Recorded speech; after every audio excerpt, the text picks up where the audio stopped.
I wish I had a nun outfit. I am so sorry I don't have one. You will be sorely disappointed. Here I am. I'm just normal. Listen, if I had the church idea like earlier in the week, I would have been here with a nun outfit. And that would have been so hilarious to do on the fucking 1st of June, on the 1st of Pride Month. Damn it. I wish I had that idea. I wish I had that idea sooner. I had the idea for the church music literally like as I did the announcement for the chapter stream, and I went, oh fuck, that would be funny. I gotta do it. I'm glad you all like that. Yes! The church is open. Hello everyone. Welcome. Welcome to the church. Welcome to the church. Everyone gather, everyone come in. It is time to do the reading of this new chapter.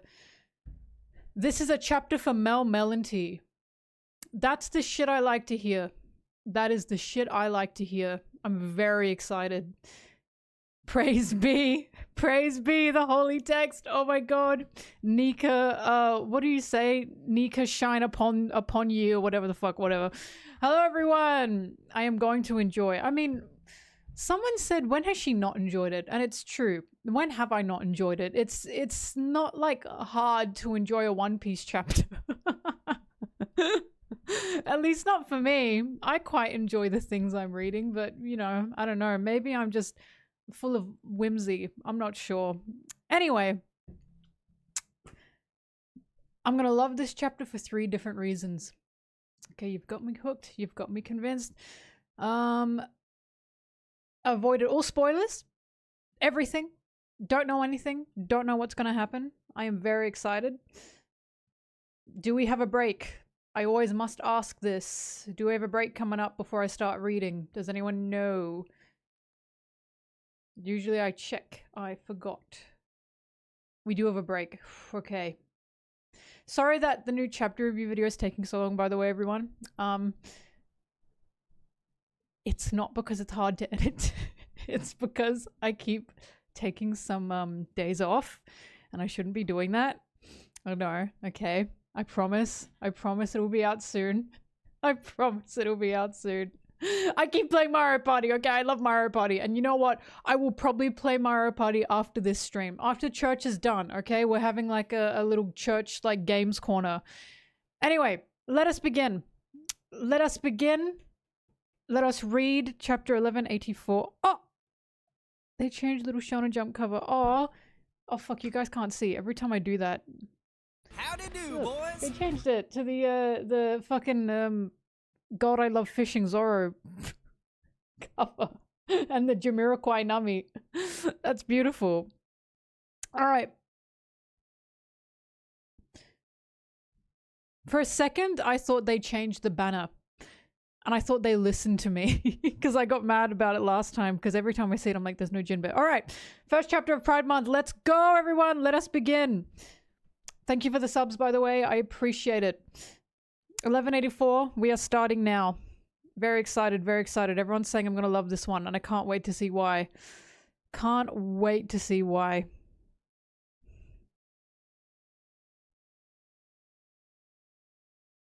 Okay, that cover. Okay. Brooke getting electrocuted by... There's already a lot happening. Brooke getting electrocuted by electric jellyfish while swimming in the sea. That's funny, because he's bones, right? Why are the jellyfish like Imu? Why are they Imu? Okay.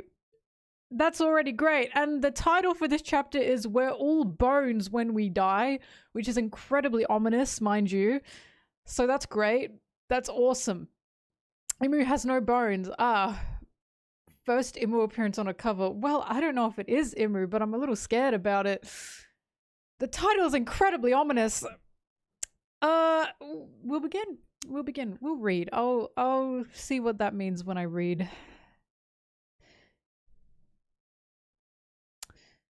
By the time the princess of Asperia was 14 years of age, tales of her beauty had spread until 5 princes of nearby kingdoms had asked for her hand in marriage. Whoa! Kingdom of Asperia Princess Shuri, age 14. Wow, we're jumping ahead. I yield. You're so weak. We're sorry. I don't like weak men or men who can't play music. Music. Weak men or men who can't play music. I hear you defeated all the princes in combat, Princess Shuri. I sure did. You like strong women, don't you, Brooke? Well, I'm a lot stronger now. Age 27. Girl. Come on. It's not happening. And I'm a lot cuter. I suppose you are. And I bet my chest will fill out in the future too. Yep. Of course, of course. Well, it's still Oda. Anyway, stop that. It's undignified. Oh, why do you have to talk like Papa? Jeez, girl. Calm down. Ah, beauteous ladies, might I have a gander at your garters, a peek at your panties? So he always was like that. All right, who's undignified now? A peek at your panties. What did he say? May I have a gander at your garters, a peek at your panties, a gander at your garters. Wow, very classy, very classy. Oh, cows and frogs and slaves and kings were all bones when we die. Cows and frogs and slaves and kings were all bones in the end. That's all there is to say. Yeah! Yo-ho-ho! I love all your songs, Brooke. Yes, His Majesty said the same thing. You really love Papa, don't you, Brooke? And Mama too, of course. Yes, I owe him everything. If I hadn't met your father, I'd be nothing but bones by now. Ooh, how exciting. Oh, I can't wait to see why. Oh, fucking Christ, he's in a cage. Oh my god! Hey, Brooke, ain't you fucking really? Oh, he's not in a cage. Okay, he's just through a gate. Bitch, I fucking thought this was gonna be fucking Sanji. I thought it was gonna be fucking Sanji in a cage all over again. For God's sake. Right, immediately. Please let me out, Father. Oh my god. Sorry, Brooke, age 11. They're so lucky. My brain's already buzzing. They're so lucky. School, real instruments. They sound so pretty. Oh, we're gonna see how Brooke ended up loving music. Oh, fuck yeah! Hey, that nasty little boy is peering through the bars again. Oh, I'm sorry. Shoo, shoo, you're scaring all the students. Ew, what a stench. The shame of the country. Trash dump. I see. Let's blame the king. We need a new king. One day we'll get to play real music. Dad and mum and little bro were all starving and skin and bones. How am I even alive? Eating toads so I can thrive. Let's blame the king. We need a new king. All bones, all bones, all bones. These are terrible lyrics. Did you make them up? And is that... It's my violin. That's a violin. Oh, did he make that? I made it out of a glass bottle and some wire. Oh, doesn't it sound nice? Sure, way to be creative. You came from before, right? Are you a fan of mine, old man? Maybe I am, but I'm not that old. I'm only 21. Jesus Christ. Wow, you look so much older. Yo, you must have a hard life. Whoa, you got a weird laugh, kid. Yo, I guess I'll call you bro instead. Here, bro, I'll cook you a meal as a sign of friendship. I caught some fresh grasshoppers and a frog today. That's good. The secret ingredient is curry powder. God, he's a happy little kid, isn't he? It's curry powder. I steal it from the Navy ships that come to port every now and then. It makes everything you put it in taste like curry. I guess that's not much of a secret ingredient then. Yo-ho-ho. It's wonderful to see a child like smiling. Serious. Because, bitch, the amount of children I've seen in this series that are not smiling, I've had it. I've fucking had it. I'm just happy to see a happy child for once. Even if I know the horrors will happen eventually. Brooke's shirt says die. Oh, it does too. Oh, that's awesome. Yes. Yes. That's awesome. The soup du jour is dollar abalone, harvested from the Euro Peninsula and cooked in red wine with A6 rupee beef. Your Highness, this is the daughter of the Sephron Zaibatsu. She graduated top of the class from Enoa Academy. And she's beautiful. What's up, bro? It's so good it made you tear up. Huh? Oh, right. This is Asperia too. I'm just a little tired. Thanks for the meal. Oh, yo, so good. It makes you shiver, huh? I'm glad you like it so much. Hang on. Hang on, bro. I'll sing you a song now. What? You want to pay me? Don't bother, bro. We've each got our troubles, don't we? Ah, I see. So we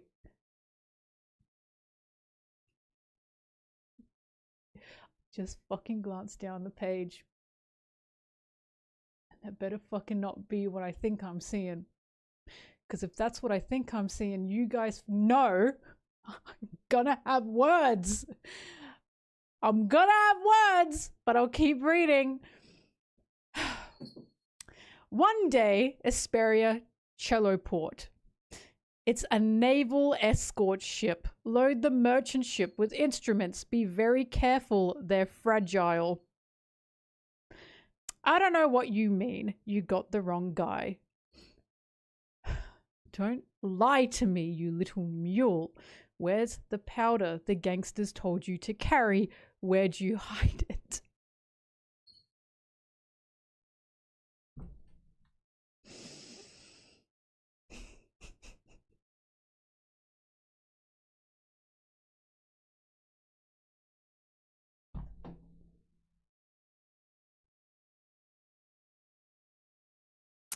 Anyone want to say something?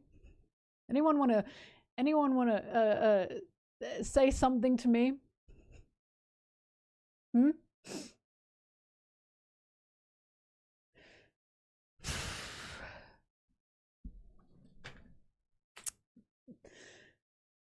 There's only so much. There's only so many times that I can scream this into people's fucking heads. Marines aren't the fucking good guys!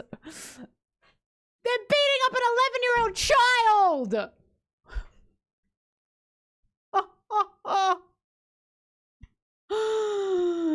God! For the people! For the people! For the people! For the people, everybody. Wow. For the fucking people. And this is, by the way, before Roger existed. This is fucking before Roger existed. This is before the age of piracy. Please fucking explain to me why Marines are beating up an 11-year-old child before the great age of piracy. Anyone got a fucking word about that? Yeah? This has been justice even before fucking Roger came along. Before fucking Garp came along. Jesus Christ. All right. We'll keep reading. We'll keep reading. But wow. Awesome. Awesome. Awesome. We paid a lot of money for that stuff and you're supposed to give it to us. And instead, what do we find? Curry powder. Wait, hang on. Brooke is working in like a delivery job for them. Cows and frogs and slaves and kings, we're all bones when we die. Stop singing.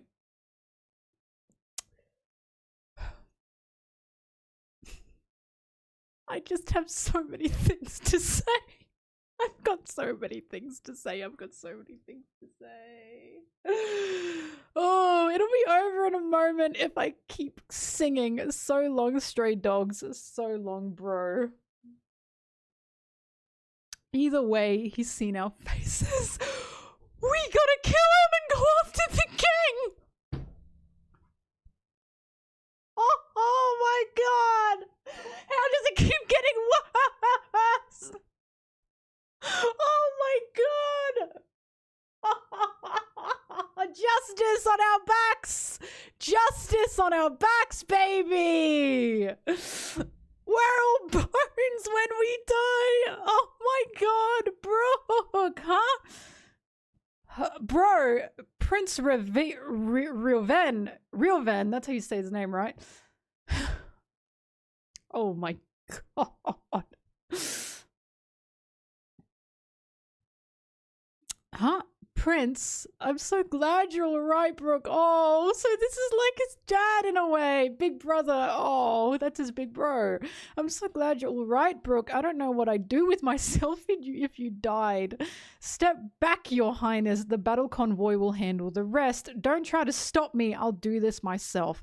Look what these guys did to my little friend. They need to feel the same pain he did. Hey, wait, that's Asperia's battle convoy. Prince I don't know how to say his name. Rilvan? Prince Rilvan, we've caught the Mullen family and the mule who was transporting their drugs. Mule? Then he really is just a kid who loves curry powder. Oh my fucking god, they were just beating a child up. Oh my god, I hate that! Oh my god! Death to all of them! Oh my god, I just can't. It's a child! Oh my god. Oh, Your Highness, you have to set your personal grudge aside. The world government is behind the Navy! Ah! Oh my god!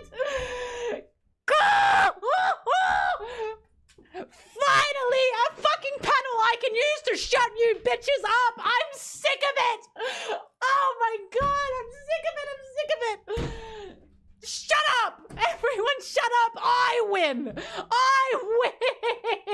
Oh my god! What could this mean? What could... Oh my god! Big fucking money, Melon! Oh my god, finally people... Oh, you can all shut up. Finally, this whole thing of no, they're separate. I win. I win. Oh my god, yes, mommy tattoo. Do you like it? Oh, I feel as strong as her right now. Woo. How has anyone ever argued against that? I fucking wish I were you. Oh my god, I wish I were you. Oh, I wish I were you. God. Oh, I'm free. Yes. There were so many people that thought they were different. There were so many people that were like, no, they're different. Oh my god. I win. I fucking win. Garp! Count your fucking days. I'm so happy I have to kill Garp. Oh my god. For the people in the chat saying, really? You have no idea the fucking wars I've fought.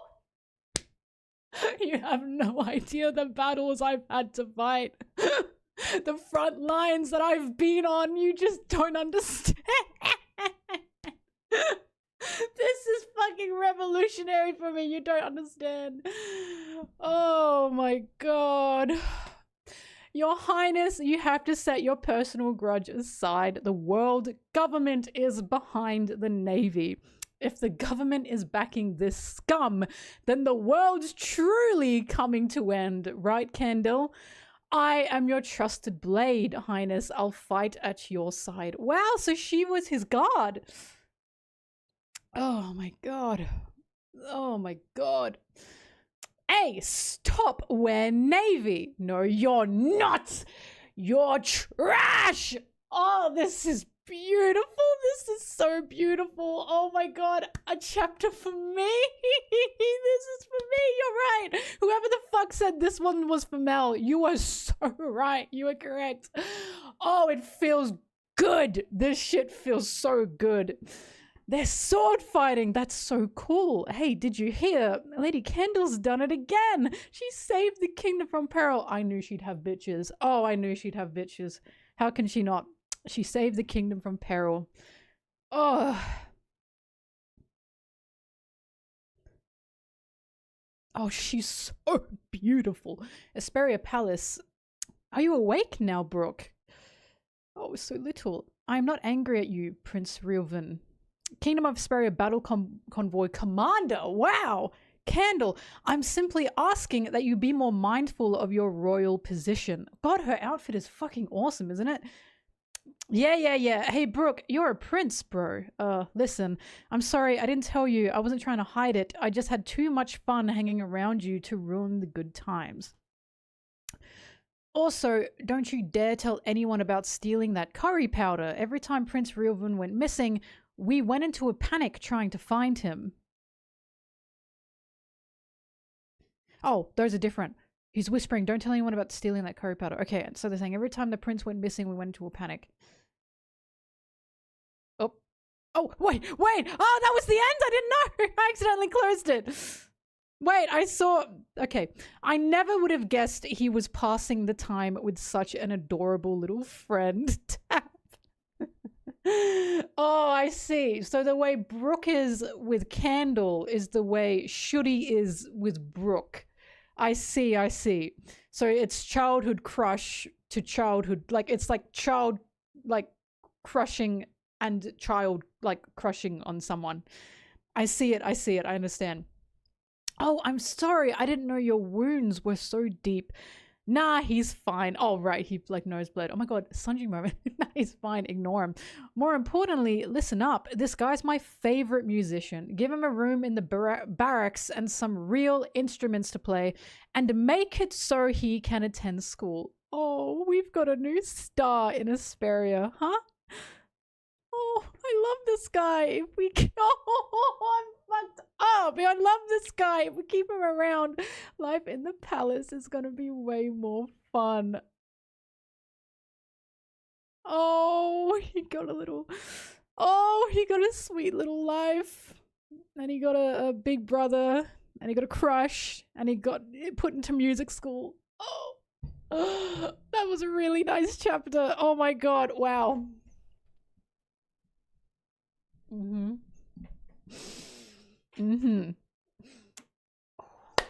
That felt good. That shit felt good. That felt good. Oh my God. All right. I might have lost a draw bet about the Brook thing, but I've won in so many other ways. Thank you, Monopoly Money. Vindication! Oh my God. Sorry that I keep shaking. I like, that's me. That's my hockey. Like, oh my God. Oof. All right. Now the things I was thinking about beforehand is, thank you for the subs, everyone. I appreciate it. Is music being the showing of this type of music and the elitism behind it. That's what's interesting me there. So you have music being cut off from the public, from the poor, to be taught, right? And I have a feeling something's going to be said about that. But because, of course, music is very free. I've talked about that before. Music is very human. Music is very free. Music's very liberating. So yeah, there's a classism. There's a classism and there's an elitism to this music currently in this kingdom. And my sneaking suspicion is Brooke is going to want to change that, or Brooke is going to want to spread more music. And that's probably why Brooke does what he does and sings how he sings to the whole country, because he wants everyone to be able to hear that, right? That's what I'm guessing it's going to be. It's going to be an opening up of music, and that's going to be an opening up of liberation. And that's probably why when we meet Brooke in Asperia for the first time, he's jumping into the sun and doing the Nika pose as he's singing. Because that's releasing this music to this whole island, right? Not just the music within that school. At least I think that's what that's supposed to be doing there. But I was saying that I am interested to see what Oda's going to say regarding music with Brooke and his story. Already he's saying things and already showing that no matter who you are, no matter what you do, you can make music, right? Remember how I said that in last chapter? I said anyone can make music. Anyone can make a beat. Doesn't mean you're good at it, but you can stomp your foot. You can make a beat. You can stomp your chest. You can make a beat. You can sing. You're making music. Like, even if it's bad singing, that's still a melody. You're still making music. That's why that's so like liberating, right? And even as he's poor. He's still trying to make instruments for himself. He's still trying to create music. And even as the Marines have him tied up, he's still singing. And they yell at him, stop singing. And that's basically his fucking death chant. He thought he was about to die just then. But by fucking God, he will die singing. Because that's freedom, right? That's liberation. He will at least die, you know, standing, I suppose. So that's why when the Marines said stop singing, that's why that got me so bad, because bitch, that is so fucking iron fist fascism. Like, stop singing, right? That's why that cracked me the fuck up. The first thing a fucking fascist dictator tyrant is gonna say is stop singing, right? They will not allow the people to sing. So that's why that cracked me the fuck up, because I was like, not only are we seeing the Marines beating up a fucking child, but they are telling him to stop singing. That is the most just fucking fascist thing ever. Like, that's why I was laughing at that. So I was like, they're just getting worse. They're just getting worse and worse and worse. And why did he leave Brooke in poverty? Of course, that's a question to be had, but he didn't in the end. He took him out of it. But as we can see, he's a prince that is still a prince at this point, not a king, and is trying to see the sides of the kingdom. So again, my sneaking suspicion is Brooke and the prince are going to be working together to try and liberate this country more, to try and make this country freer, to try and break that classist and elitist wall that this country clearly has. Which is why I'm worried about the fact that apparently this doesn't exist anymore. At least to my knowledge, last time it was like it was a kingdom or something. It was something that existed. I don't think Asperia as a kingdom exists anymore.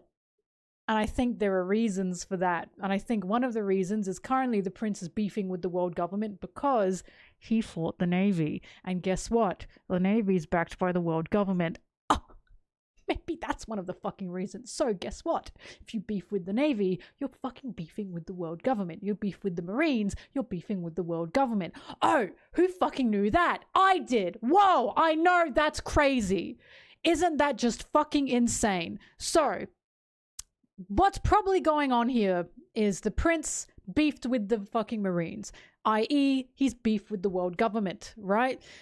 Now, from what I'm guessing is going to happen, they're going to break those walls of classism, because music on this island currently is under a school. It's again, it's elitist. They're probably going to break that.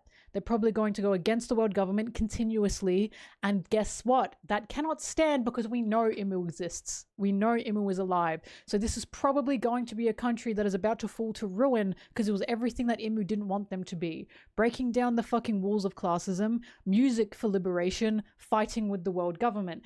This is all a guess, but I'd say that's where this is going. I don't know where else this could be going, because it makes the most sense to me.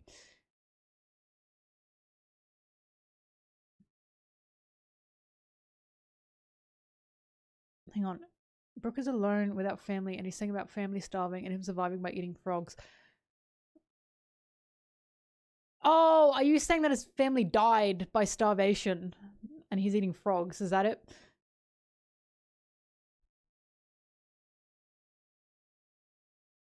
Paying the tribute got you the world government protection. And guess what? The world government protection means you've got the Marines protecting you, because the fucking Marines are backed by the world government. Whoa, which is exactly what I've been saying. Exactly what I've been saying. Exactly what I've been saying. So I don't know if Hesperia is currently under the world government. I think they might not be. And I think we're about to witness something similar to Elbaf here, in the sense that we are about to see kings of islands that are not part of the world government. But for Harold, it's going to be he wanted to be part of it. And probably for Prince Reuven, who will eventually be king, it's probably going to be he doesn't want to be part of the world government, because he's calling them trash. He doesn't respect them. He doesn't agree with them, right? And he's even saying, if the government is backing this scum, then the world's truly coming to an end. Right? So, Ludwig von Beethoven. Oh.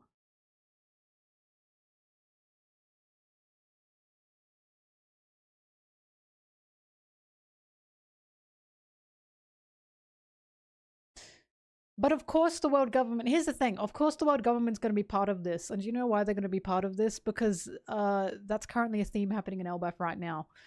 What happened on God Valley? What happened with Elbaf, right? That was all world government stuff. What happened with rocks? That was all world government stuff. Imu has appeared because we are now getting into the nitty-gritty of the world government, how they function, what they do, why they're tyrannical fucking fascists that are running the world the way they are. So I am fully expecting there's going to be a lot more commentary on the world government through Asperia. A lot more. If Gunko is Shuri, of course it's the world government. Yep. Of course, of course, of course. We're really getting into it. And it makes sense as well because the last arc was Egghead. And what happened on Egghead? We just got introduced to the Elders. We just had Stella, Vegapunk Stella, making that radio call and going, attention everyone, the world government is fucking ass and bum. The world government is beans, right? There's a lot of shit happening. So we are really, really getting into it now. We are super getting into it now.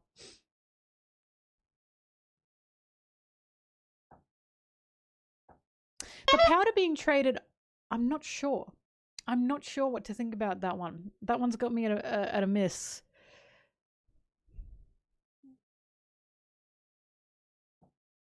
Because dance powder wouldn't be illegal yet. But it's the Marines saying we paid a lot for that powder. Whack his pee-pee. Yeah, we paid a lot of money for that stuff, and you're supposed to give it to us. What the fuck? That it's just drugs, right? I think it's just drugs. Like, so the Marines are doing fucking drug deals, and are thinking an 11-year-old is a fucking drug dealing a drug package. Oh my god. Oh my god. A mule. Yes, yes. They say outright it's drugs. All right. I think they did say that.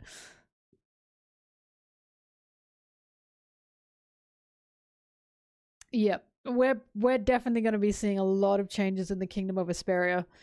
We're definitely going to be seeing a lot of changes in the music and how it works. I can't wait to see how Brooke met Yorkie. Surely we are going to be seeing how he met him, right? My hope is he met him in music school. But I'm not sure.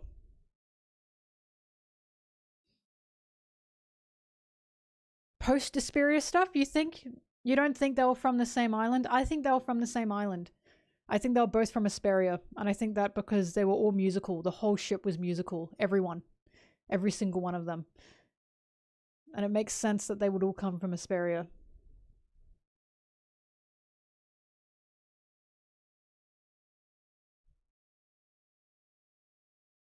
Brooke's dream to become a pirate, right? I don't know who else. Probably, like, it has to be Yorkie.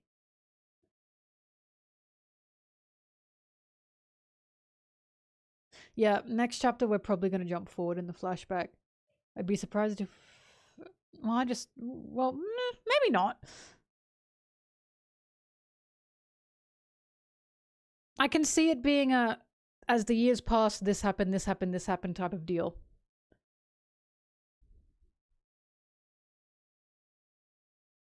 No, Brooke wasn't pushed into piracy by Asperia getting destroyed, and we know this because we had the flashback that Gunko Shuri thought about of Brooke saying, I want to be a pirate. We know that Brooke wanted to be a pirate before Asperia was destroyed and when Shuri was a little girl. We don't know where that's come from. Again, my guess is Yorkie. It was his dream to be a pirate, right? Where has this come from? I'd love to find out.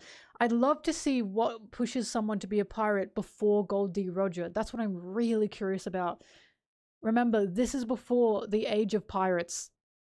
The new age of pirates. I'm so curious of what would make him want to be a pirate.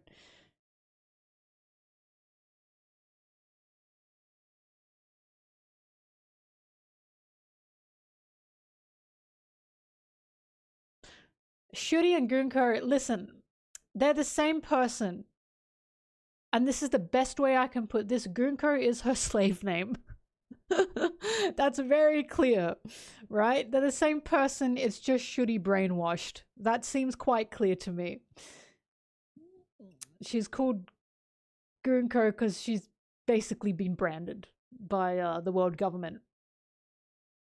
Seems about it. Diamond D. Steve. Brainwashed and mind control, I suppose. I don't know, same to me.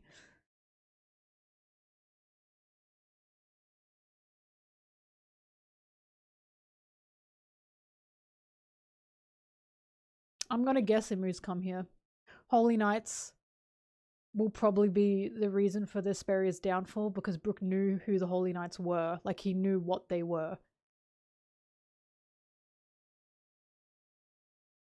Kendall avoided responding to Leuven's question and instead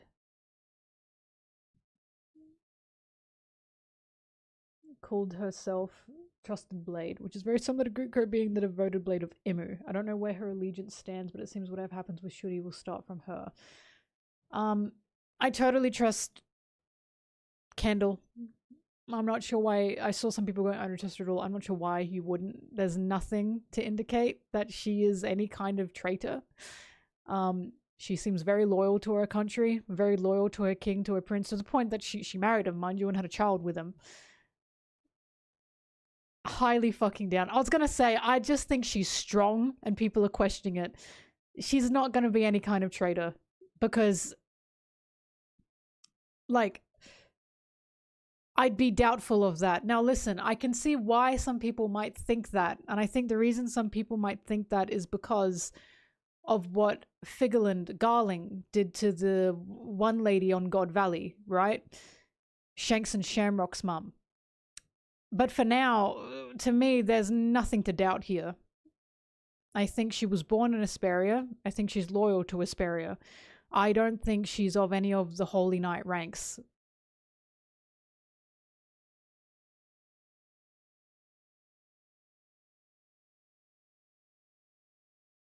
Shuri is a traitor that got the king killed. Yeah, probably because she got controlled. I'm not sure why this is so confusing. We saw what Imu's powers are. There's literally, like, Rox is literally blamed for what happened on God Valley when Rox was controlled. Remember that? Like, we're seeing a pattern here. This is why I keep saying this is the true evil of Imu. Imu not only changes history, censors history, and hides history, but it will change the history of a person. He'll change the life of a person by controlling them and making them do what they'd never do. And people will die hating that person or being against that person. As I said, Imu's powers are such that he creates this destruction. He totally rip aparts community. I'm not sure what we're getting so confused at here.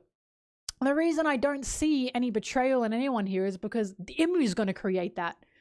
Imu will make that. Right? I fully believe that's what's about to happen.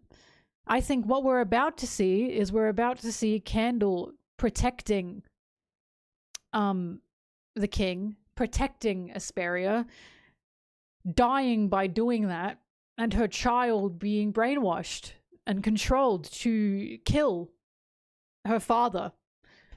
I think that's what we're about to see. Because my question is, if Candle were a Holy Knight, where is she now? Why was she not on God Valley with her daughter? Because Garling still Garling Figerland still exists with Shamrock, right? Why would Candle be left out of that? She's with me. Imu's a force that forces people apart. Exactly.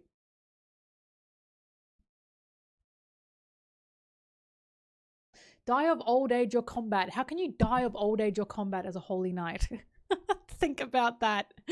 We've literally got we've literally got Goonko existing, Shuri existing for like what 70 years or whatever the fuck it was, not aging. Garling aged, he got the mark. But we have not seen a Holy Knight die. We haven't seen a Holy Knight die.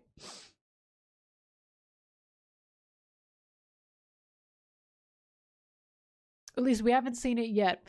I would be surprised if she was a Holy Knight and was playing the long con. And again, the reason that that would surprise me is because there was no secret of Figerland, of Garling. He didn't have that secret. He didn't stick on God Valley and pretend to be like the Knight's Guard or anything or whatever the fuck. He went in, he got a woman, got her pregnant, colonized it. Like, he didn't pretend to be anything. Like, that's why I'm like, why would a Holy Knight have to pretend to be anything here? I'm not sure why they'd have to do that. Their power is such that they wouldn't have to pretend to be a damn thing.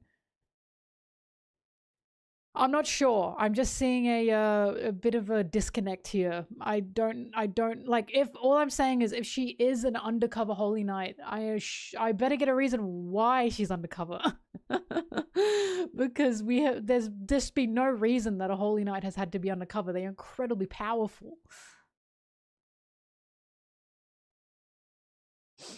Garling has never been undercover. Again, what he did on God Valley, he wasn't undercover. He wasn't hiding anything. He didn't side with anyone. He didn't pretend to be anything. He just went in, got her pregnant, killed her. True love from a Holy Knight?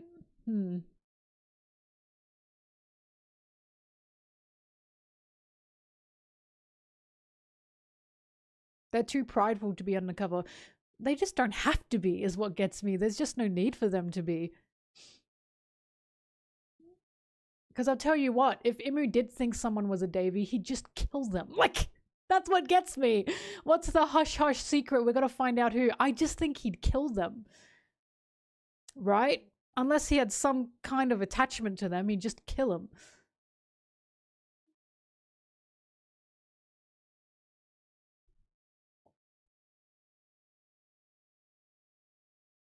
Kill him or use him, I suppose. Obliterate. Remember, Imu is someone who wiped out an island because it was close. Like, that's what we have to remember.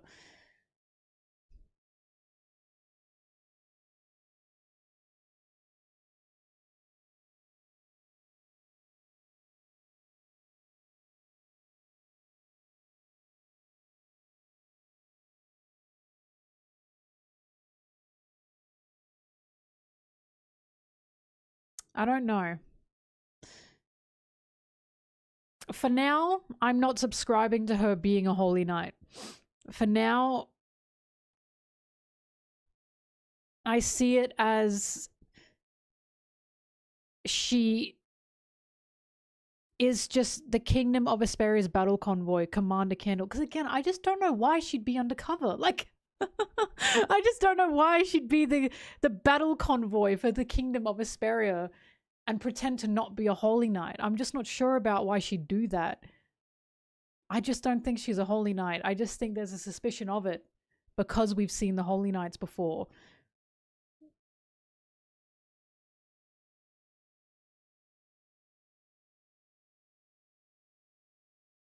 You be more mindful of your royal position. Sorry, I'm looking at her now.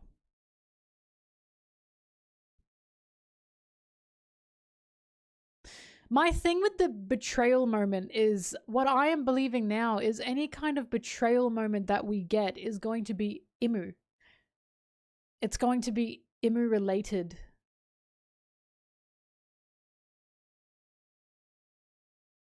Right? Like the Rox betrayal. That was Imu. That wasn't a betrayal because Rox was Rox. Rox got manipulated and brainwashed and controlled. Right?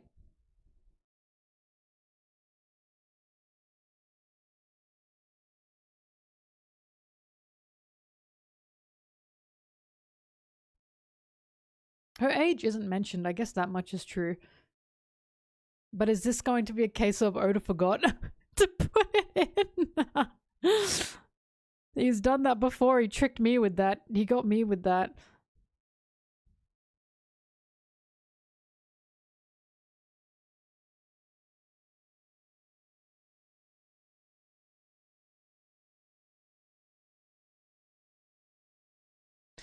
But hang on, wouldn't her title being similar to Gunko's, to Shuri's, I suppose, wouldn't, instead of seeing that as, oh, she must be a holy knight, wouldn't that be more a case of irony?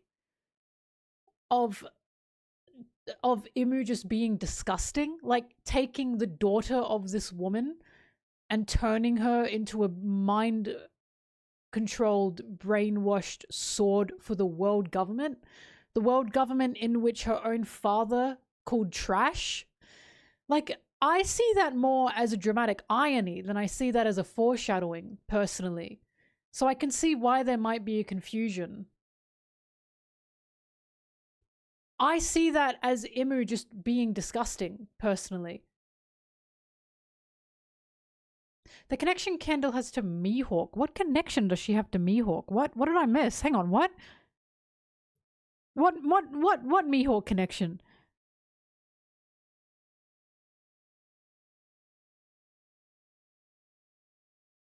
The onomatopoeia font. The same sound effect. Could it be possible that Mihawk learnt some of his sword skills? Wait, he wouldn't be fucking born. Hang on, wait. He wouldn't even be born.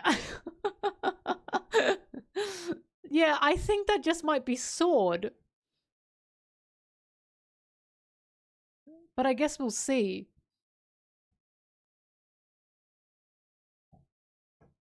How can, wait, but how can, wait, but Mihawk can't be born. Like, wait a minute. How can she can't be his mother. Mihawk wouldn't be born. Like, he wouldn't exist. Shanks and Mihawk are around the same age. I know this. Mihawk wouldn't even be close to being born yet. Mihawk isn't even in his fucking dad's balls at this point. Like, there's no Mihawk at all.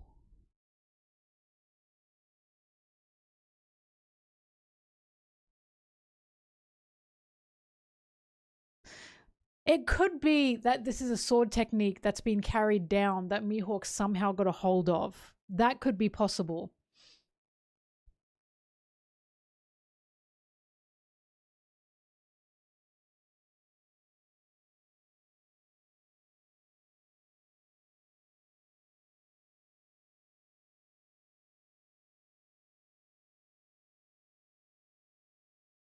Mihawk grave robbed. Now, I will say, I wonder if they're gonna have special swords. Because here's what gets me with Mihawk and Zoro. They have, like, special swords. They have, like, special swords that mean special things. And I'm like, okay. Like, I know that you have to be a good swordsman to manage them, but it's like, you know, they got special swords. So, will Candle and Roven and Brooke have special swords? Are we gonna find out if they have special swords? But I feel like they can't. I feel like they just got swords. I feel like they just use swords the way they use swords. So here's the question that must be asked. If Candle had Mihawk's sword, could she body him? Could she body him? Let's argue about that. I actually don't want to argue about that, but send that to like the fucking Reddit threads. Yes. I hope she could. Yeah, me too.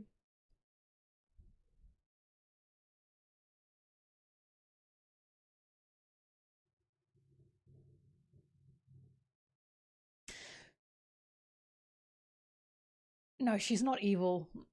I don't think she's evil at all. I think she is simply just the commander of the battle convoy of the Kingdom of Vesperia. Again, I'm not truly understanding why a Holy Knight would have to be undercover. That's why I'm not subscribed to the idea. Because I don't see or I don't understand why a Holy Knight would exist on the normal planes just to be undercover. That seems strange to me. especially with how proud the Holy Knights are. I don't see it. I don't believe it. I just think this is a kingdom that's about to fall to ruin because of the world government and because of Imu.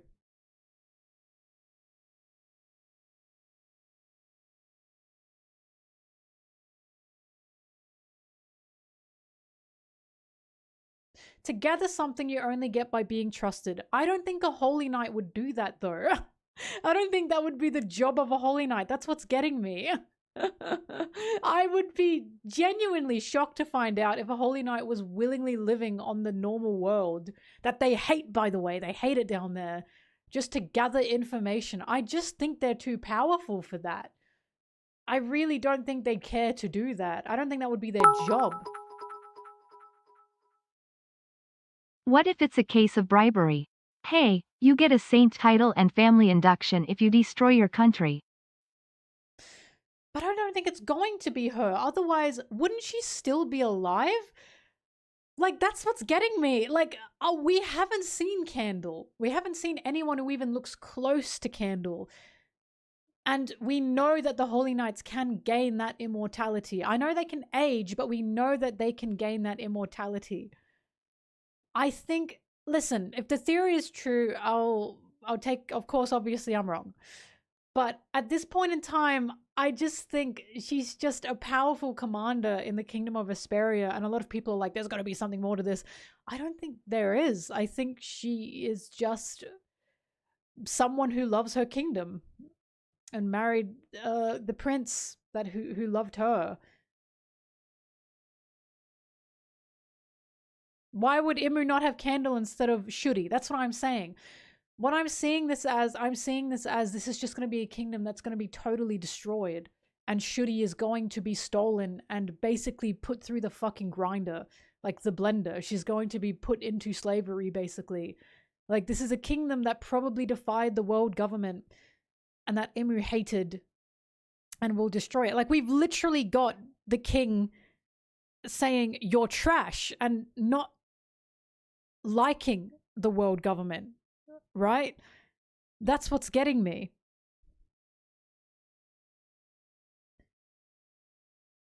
I just can't, that's the biggest thing that's stopping me. The reason I can't subscribe to this Candle theory is because where is she? Like, where is she then? Why would Imu have Shuri and not her then, if that were the case?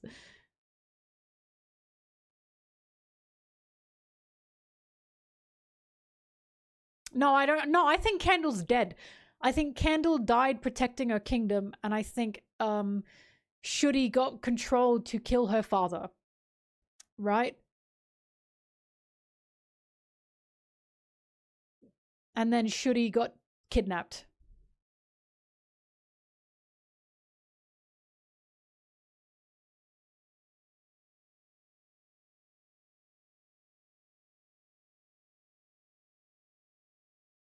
So Candle is called, which just means confident or right-hand man. Right-hand man? The literal meaning is like bosom sword? Or something like that. Gunko is called, which is an invented term, and it translates to something like subordinate blade. So they're different. I see.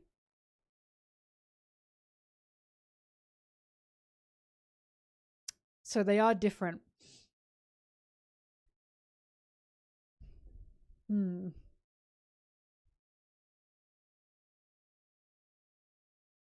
Well, the reason I don't subscribe to the Candle betrayal thing is because, again, whatever betrayal is going to happen, it's shitty. It's shitty betrayal. It's going to be killing her own father, and that's going to be Imu. Imu's going to be doing that. The reason I don't subscribe to it is because where is she now, then, if she's doing that? And we've got a betrayal coming up, and that's shitty, and we know that. And it's quite clear that that's going to be Imu.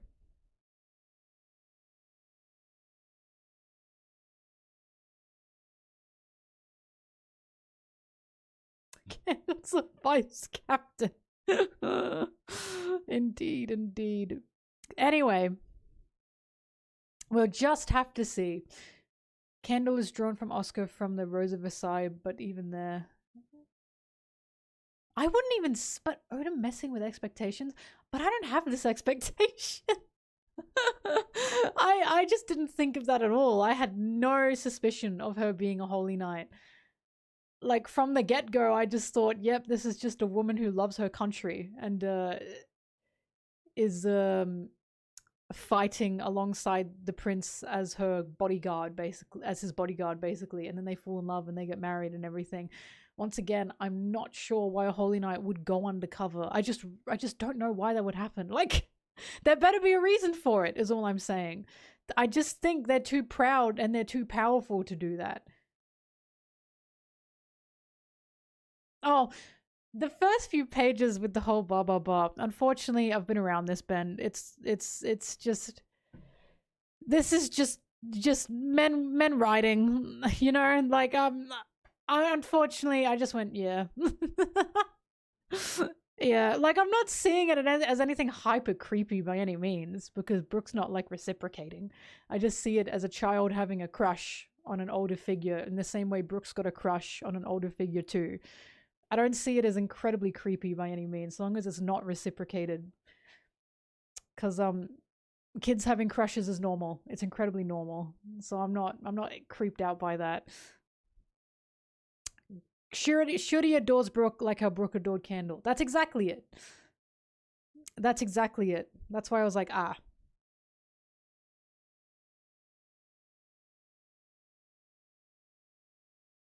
Just crushes. Just Shuri replicating Brooke. Yep. Gunko's her slave name.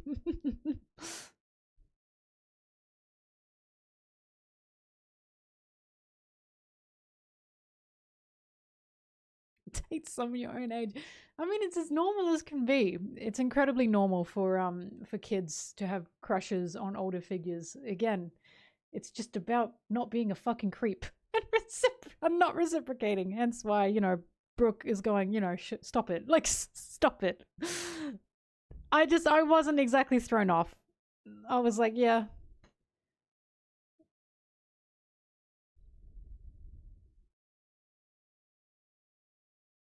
Theories on who Brooke's younger brother. Oh god, I'm missing things. What, he probably just died, didn't he? Brooke's family just died. Yeah, they just died. They all died. They're dead.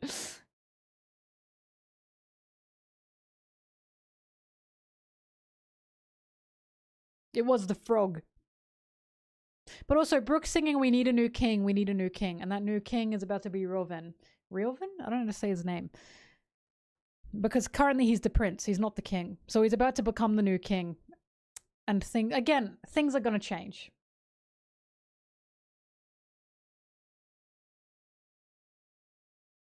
Shuri's not gonna be a love interest. You guys are just insane. The very real possibility that Shuri is gonna be a love interest for Brooke. Shut the fuck up. You have made that up in your head. Do you understand that? It is very clear that Brooke is not interested. You've just made that up, my guy. Like, that is not a very real possibility. I did not read this at all and go, oh god, that's a possibility. I read this and went, yep, Brooke is an older figure towards Shuri. You made that up. How did you read it like that? Oh, goodness. This, god, people keep expecting the worst. Bitch, this is like when people were expecting Sanju to be weird towards Bonnie. How many times do we have to teach this lesson? There are lines that even Oda does not cross within his work, okay? I highly fucking doubt he is going to make the little girl, the little girl that Brooke knew be his fucking love interest. Like, where is this coming from? He's never done that before. He's never done that before. I'm sorry, just a bizarre and strange thing to say, man. Like, it was just very strange. Yeah, Sanji did not care about Bonnie like that. That was Toei. Very awesome, Toei. Thank you for that.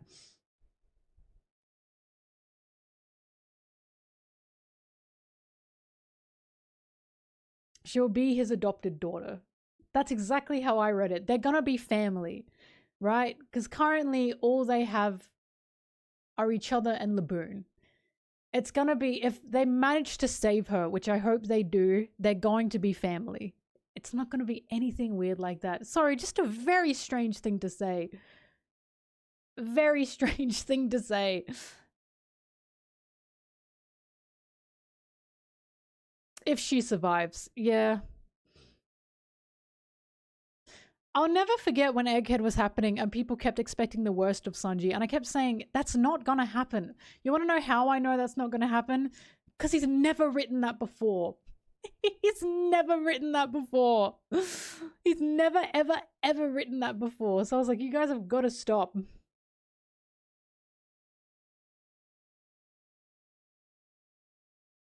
Well, Brooke's telling this flashback because he's trying to figure out what the fuck is going on with her.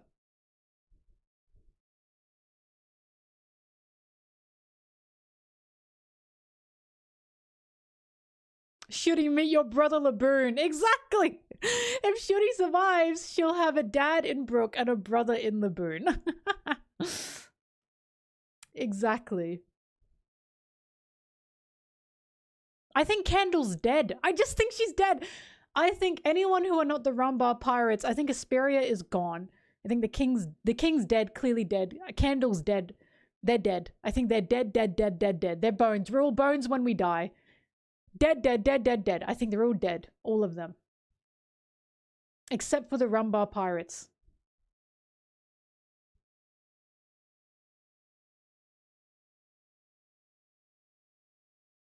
She dead. She's dead.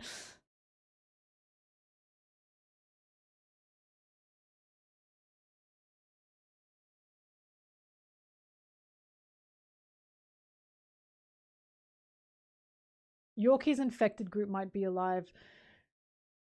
I don't know. Oh, I've thought about that. I think they're dead. I think they're all dead. We're all bones when we die. I think everyone's dead. I just think they're all dead. As much as I'd love Yorkie to still be alive and old as fuck and see Brooke again, I think they're all dead. Rumbar pirates died. All of them. Yo ho ho.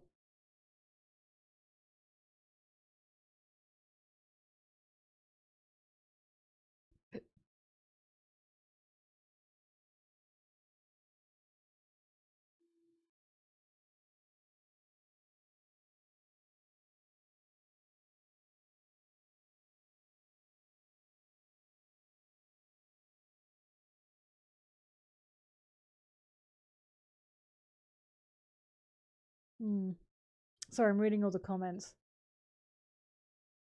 Saul was alive. How many times do I have to say this? There were signs that Saul was alive. There were no signs that Yorkie could have survived that fucking infection. This is what pisses me off. I don't know how to tell you guys this. I don't know how anyone else didn't think this, but when I watched Robin's flashback with Saul, the literal first thing I asked was, how did that kill him? He's on a burning island. We also saw Robin survive Kuzan's fucking ice move. I'm sorry, it's getting ridiculous that people are mad about that. I'm really sorry. But the theory that Saul was alive existed for a very long time. A very, very long time. That was not something he just sprung on us. It's existed for such a long time. Saul was not, it's just ridiculous to me. I just remember the first thing I fucking asked was, how the fuck did he die? He was on a burning island. And then he was alive. And I remember turning to my friend and going, that makes sense. Because I don't know how he died. Some people think I'm just coping. I genuinely had that thought when I first read the damn thing. I had no idea how he died on a burning island when being turned to ice. This is what gets me. I'm sorry that you got by that, right? It just has to be that you got by that and you're mad about it. I don't know what else that can be, because I was like, makes sense.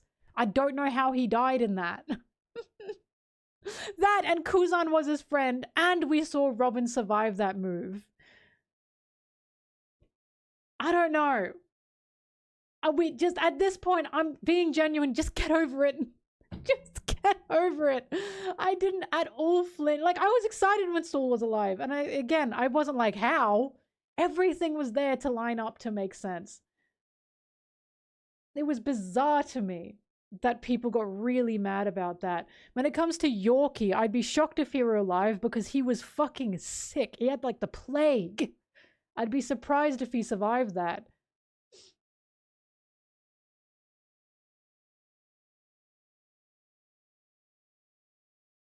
I don't know. I don't know.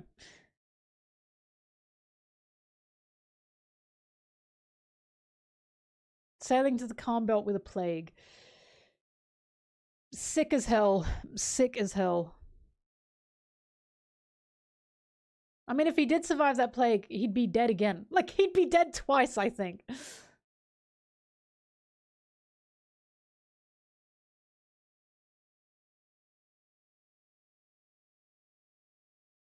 Dead as hell.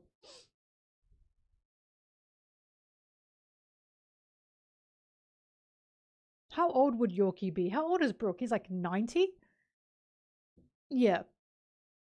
We've got Kureha. She's very old, but we have to remember she's like, that's not normal. That's not normal. People go, well, Kureha's 100 and whatever. That's not normal. Kureha is an anomaly. Like, she's not the norm of the world of One Piece. She's an exception, exactly. Yorkie, yeah, Yorkie would probably be dead again. How old was Whitebeard? He was like sick as hell. How old was Whitebeard? He was like sick and dying, remember? 78, Yorkie's fucking dead. Yorkie's fucking dead, guys. Even if he survived the plague, Yorkie's dead as hell. He's dead as hell. Extra dead. If Whitebeard was like dying and he was the big chief, Yorkie's dead. He'd also have gone back for Laboon. Many such cases. Many such cases. He's double dead. If the plague didn't get him, old age did. Kureha is just incredible. She's also an incredible doctor that probably figured ways to just be healthy. Indeed. The big cheese Whitebeard. Yep, Whitebeard cheese. Whitebeard Entertainment cheese.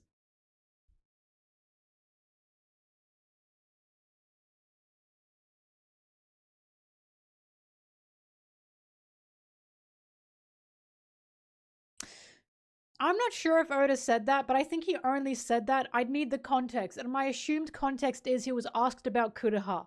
And he said, yeah, they can just do that. Because Whitebeard was fucking dying. He was dying and he was 70 something. It's clearly not normal for someone like Kureha to exist. It's just not normal. She's clearly the exception. Anyway.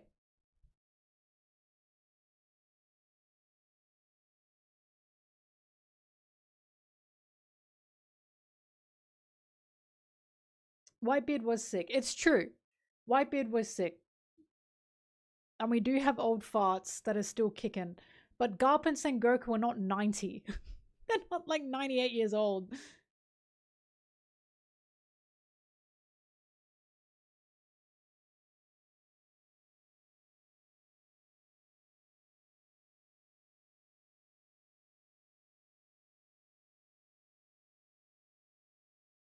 The opinion on the king, then prince, not telling Brook who he was. I think he didn't tell Brook who he was because he was ashamed. I think he was ashamed of what he was seeing. He was clearly upset. He was like, wow, this is Asperia too. And he's got the kid going, oh, we need a new king. We need a new king. Probably didn't tell him because Brook probably would have felt differently about him if he knew, right? It's like Sabo. Exactly. Similar to Sabo. He was ashamed of what he saw. He was ashamed of what Asperia was, which is why I'm saying I'm pretty sure we're about to see changes in Asperia when Rylvin becomes king. How do you say his name? Is it Rylvin? Rylvin? Rylvin?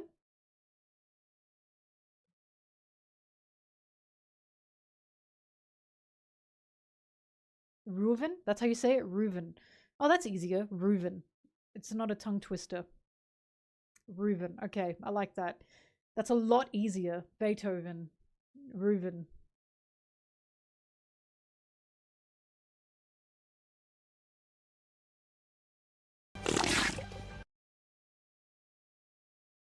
Shooty enjoyed Brooks' live music after meals. Yeah, I remember that. Of course I remember that. She was always a fan. That was the thing that was like confusing, remember? How does Shooty know Brooke? How does Nagunko back then know Brooke? Now we know, because she clearly remembers his music from when she was a kid. And it's close to her heart. But that is so interesting and that's so powerful, because for those who don't know, music, when it comes to, I always thought this was beautiful. Music for dementia patients have always been a powerful tool to make them like strongly remember things. It's one of the most like powerful tools for someone's brain to basically remember a moment or a memory. Music's always been like that. Same with smell. I think smell and sound are the two things. So Shooty being brainwashed to the extent that she is and mind controlled to the extent that she is, but she still remembers Brooke's music. That is, to me, a showing of Oda's writing music to be powerful. It's very powerful. It is, again, liberation, right?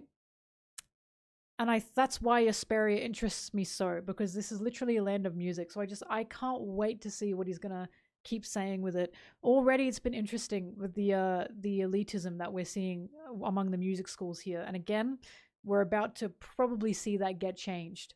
We're about to probably see the music schools within Asperia, as the new king takes over, probably going to be opened up to an extent. And if not, we've got Brooke running around singing to everyone. IDK if you're familiar with this singer, but Tony Bennett is a huge singer from the US who has dementia and his symptoms regress when he sings and performs. See, that's just amazing, isn't it? It's incredibly amazing, which is why I currently am liking that Shooty and Brooke have this connection.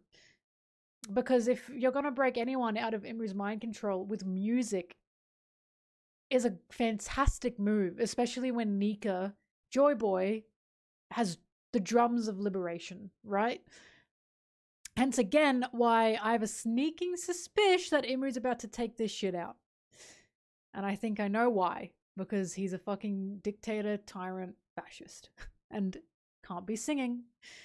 Can't be doing that. Not in his world. Not in the oppressive world. Not when you're singing and the Marines are beating you up. And they say, stop singing. Oh god, that feels so good. I couldn't be happier. I couldn't be happier. And I'll tell you what. Oda is going ham on his showing of the Marines lately. And what is incredible to me is this is before the Pirate Age and the Marines are still like this. This is before the joining of anyone like Garp, and the Marines were already like this, right? So the Marines being the way they are now is not a development of Roger. It's not a development of the Pirate Age. They've always been this way. And now we're getting closer and closer and closer to the creation of the Marines. And I've told you guys, I think it's quite clear that the Marines were created by the world government to be an army, right? That the Marines were probably created, because here's the theory. Joy Boy was the first ever pirate. He probably did not call himself a pirate, right? Or if he did call himself a pirate, he probably existed because of the oppression of the rise of the world government. Joy Boy and the world government appeared around the same time. We know that much. So Joy Boy was probably just someone fighting back against the powers that be, such as Imru. And then from that, the world government was in creation. And then from that, probably the Marines. Because you need people, you need an army to keep people in line, don't you? And now we have a prince of a nation being told the Navy is backed by the world government. Gee, I fucking wonder why. They're enforcers. Exactly. So that is what is always I think stopped a lot of people from wanting to side-eye the Marines. Were they always like this? Yes, they've been like this even before Roger, even before the Pirate Age. They've always been just an iron fist of injustice with justice on their backs. Always. They've always been like that. They haven't turned into that as of late.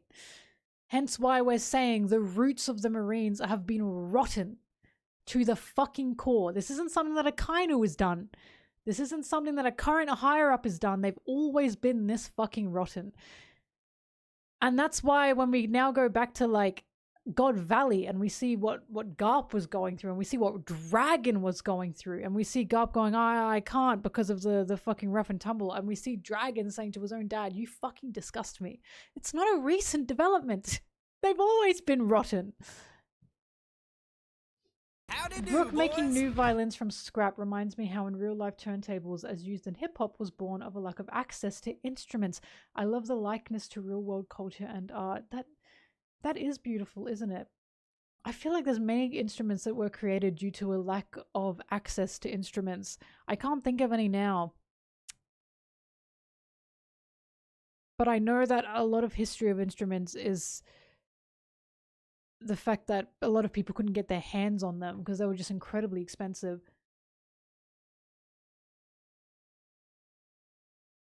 But again, guys, this is why when you see sword, right? I'm saying sword is not any different. They are not any different. Sword would be backed by the world government. Of fucking course they still would be. Do you seriously think Imri would allow something like sword to exist?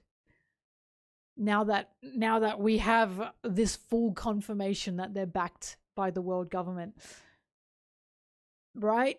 They're just another split off of the Marines, and that's what gets me so bad.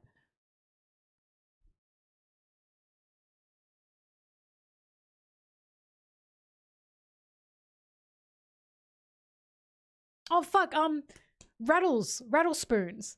That's something that was made because of a lack of instruments. And the washboard, that was also something created due to a lack of instruments as well. Music's free. Music's always been free. You can make music no matter what. And that's what makes it beautiful. And bones, yeah, and bones as well. Fuck, even the leaf whistle too. Oh, isn't music just beautiful? Music is freedom. Our voices, of course. And I will, look, something I will say is I am incredibly fucking interested to see where Garp is going. Where what's happening now. Because for those who missed it, I realized in the panel of when Garp was talking to Dragon after God Valley, if anyone wants to go back on that chapter, it's 11.6 something. I don't know what chapter it was exactly, but I realized that when we go back to the panel of Garp and Dragon talking, and Dragon says, you disgust me, I noticed that the way that chapter is framed, the way that panel was framed, is we see Garp behind the bars. Even as Garp is speaking in the next panel, he's still behind the bars. So Dragon is the one shown to not be in that cage, essentially. He's framing it in a way that we're seeing the bars in front of Garp. So I'm saying it again and again and again and again. I truly do think Garp is just chained to his job. I think he is just stubborn. I think he truly wants to believe he can do something. He can make a difference. And that's why I'm not sure where he's going. I'm not sure if he will get that payoff, or if the payoff is going to be Garp realizing more has to be done. He can't just work from the inside with the Marines. There has to be more than that. Because I think he's been digging his own hole for a very, very long time. And now he's stuck. Like I keep saying it. He's a dog that's digging a hole that he's now stuck in. He's got his own son saying to him, you disgust me. Now we're seeing that the roots of the Marines have been rotten from the get-go. Now we're seeing that the higher-ups of the Marines, it doesn't matter. The world government are backing them no matter what. Right? We've seen that from the beginning. I truly don't know if Garp is going to get any payoff at this point in time. I really don't. But the more we see of the Marines, the more rotten we see we are from the beginning. Just rotten. Totally rotten. Even before Garp, they were rotten. Always been rotten. Garp went into a system that was broken and corrupt. It didn't just become corrupt. It was corrupt. Right?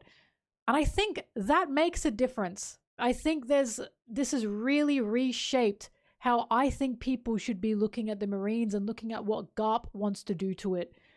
It's a big fucking task that he's taken on here. He's gone into a corrupt system and said, I can change this from the inside. That's a lot. That's a lot. And it's clearly something Dragon doesn't agree with. It's clearly something Dragon is disgusted by. Because if you're trying to change the system from the inside, guess what? You still have to take the orders of that system, don't you? That's the issue.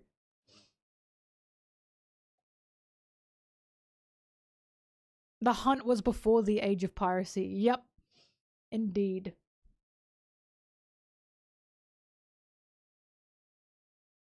But I don't know. I truly don't know.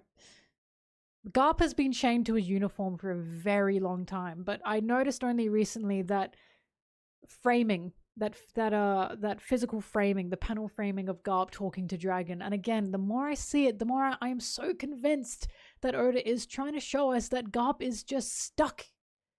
He's stubborn and he's stuck and he's chained to his own beliefs that he just will not let go of. He's best friends with Sengoku, who is not a good guy either. Like, I just think he's just stuck, truly. I just think he's stubborn and he's stuck. Even after God Valley happened and Imu, the thing with Imu and Rocks happened, Roger was like, you're surely not going to be a Marine anymore. Like, Roger was like, this has to be it, right? And Garp was like, oh, I got the little guys. I got the little guys. And of course, my argument with that is, well, why isn't he telling them the truth then? Why isn't he telling them the truth about anything? I don't know if you guys know this. Kirby is incredibly ignorant. He's incredibly oblivious. Garp has not been telling him the truth. He just hasn't been. And that's very clear that he hasn't been. That's what gets me. If he truly was trying to change the lower ranks here, he'd be telling them the truth. And he's just not. He's not telling them the truth. You know why? Because then he'd be creating more dragons.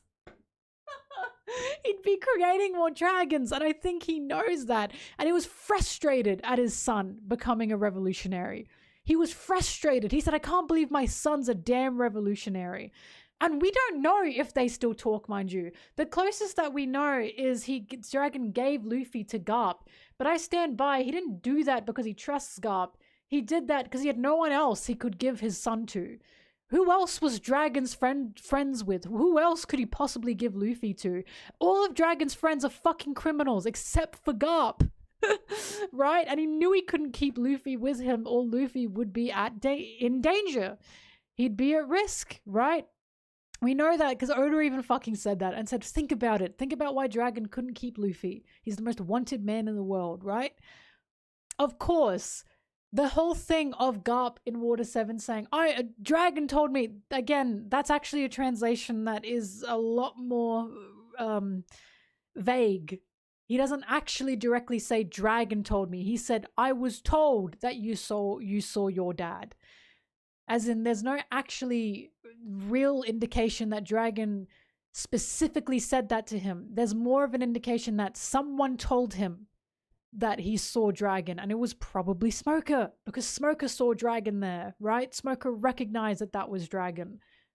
And then, hey, Dragon was at Loguetown. Oh shit. Luffy's dad saw him off. We don't know if they talk yet. We have no idea what their current relationship is, and I have a sneaking suspicion it's a negative one. I have a sneaking suspicion it's a bad one, especially after what we saw in God Valley, right? Especially with Dragon still sticking to his guns of, God, the fucking Marines. Like, every time we see Dragon, he goes, oh, the fucking Marines. Like, he's clearly not happy with them. He clearly doesn't like them. I'd be shocked if he still wasn't disgusted with Garp. I really would be. He wants more good Marines, but he's learned it's a losing battle. And this is again, guys, pause, hold the fucking phone. We have now just got a panel confirming, guys, the world government is backing the Marines. We knew that. Now, please, can we go back and consider Kobe saying, sorry, Luffy, you're going to have to stop your dream. Now, can we finally fucking admit that if the Marines did get a hold of the One Piece, that's going to be handed over to the world government? Can we finally admit that shit now? Can we stop dancing around that fucking bush? Because so many people, every time I said that, and I said, no, Kobe, he's slipping. The fact that he's decided, no, Luffy can't have that. It's better if we have that. The Marines are backed by the world government. Kobe saying, by the way, I can't let Luffy have that. If he gets his hands on the One Piece, the world government has their hands on the One Piece. That's been very clear to me since the beginning. And so many people wouldn't agree with that. Can we now agree with that? This is why I'm saying Kobe is incredibly blissfully ignorant. So do we fully believe that Kobe as a Marine getting his hands on the One Piece would be better? Would be safer? Of fucking course it wouldn't be. That would then be in the possession of the world government. It was always going to be that way. I've always argued that, which is why I'm saying that panel of Kobe saying that is meant to be gut-wrenching.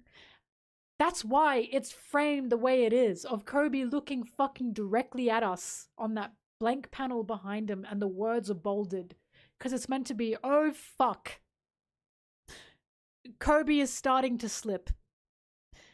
And I'm telling you guys, I am so convinced that a crossroad is going to happen with Kobe, and that crossroad is going to be, will he allow Luffy to keep being Luffy? Will he allow Luffy to keep being out there?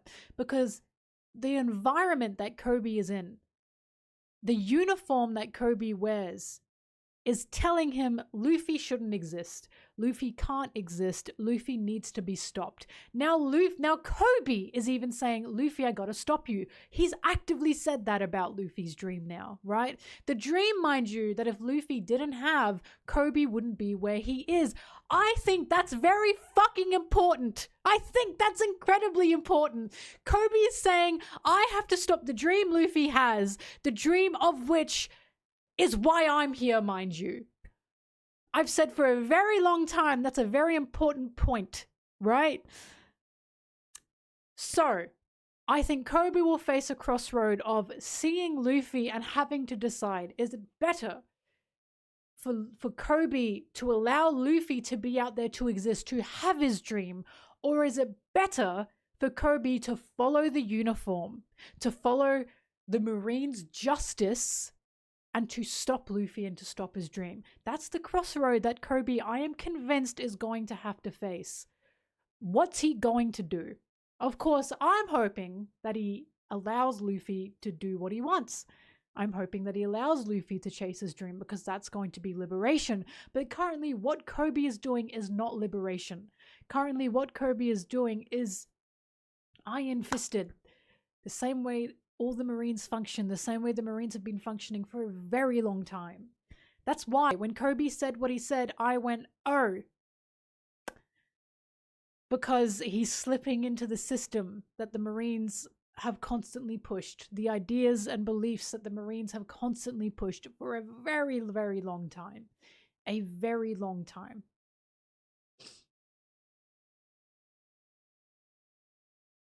It's got to be rebuilt from the ground up. Exactly.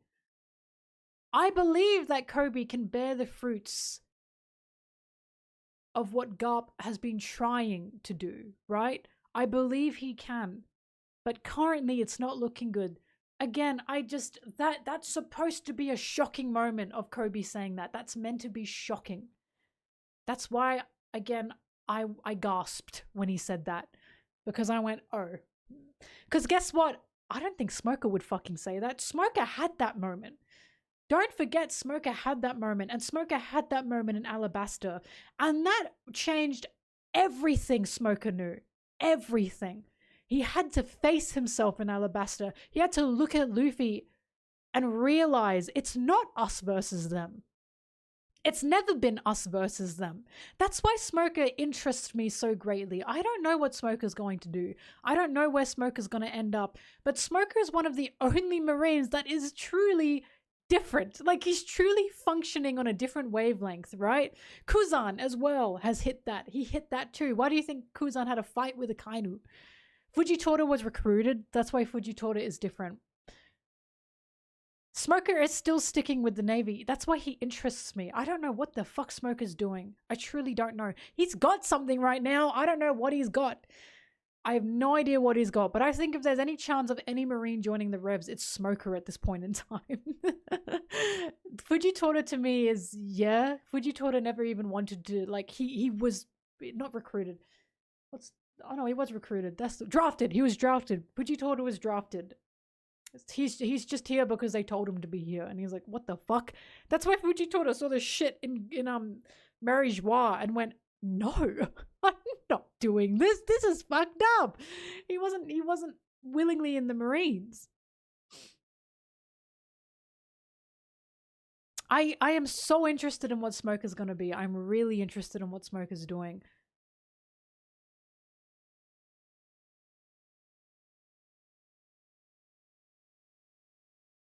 Crippling gambling debts. Fujitora and Rayleigh could be such good friends.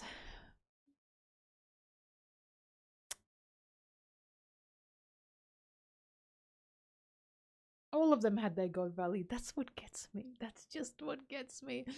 That's exactly what gets me. And I keep telling people Dragon is truly the smoking gun of all my arguments against the Marines. Every time someone says Marine this, Marine that, Marine that, I can say Dragon. Look at Dragon. Look what happened to him. Look at what he saw. Look at what he's decided. I just truly think the reason a lot of people don't like or like spoke against Dragon or had a weird thing with Dragon is because Dragon is an existence of the Marines suck. Dragon exists as a walking, hey, the Marines suck. Like, that's always what Dragon existed as. And I always thought that's the reason so many people were weird about Dragon. Because Dragon is just, again, he's my smoking gun in so many arguments. Because I can say, but Dragon. And people go, well, Garp isn't Dragon. They saw the same thing. They saw the exact same thing and came to two different conclusions, right? And Dragon's was, I fucking hate you. You disgust me and I hate you, right? I think that's very powerful, that scene.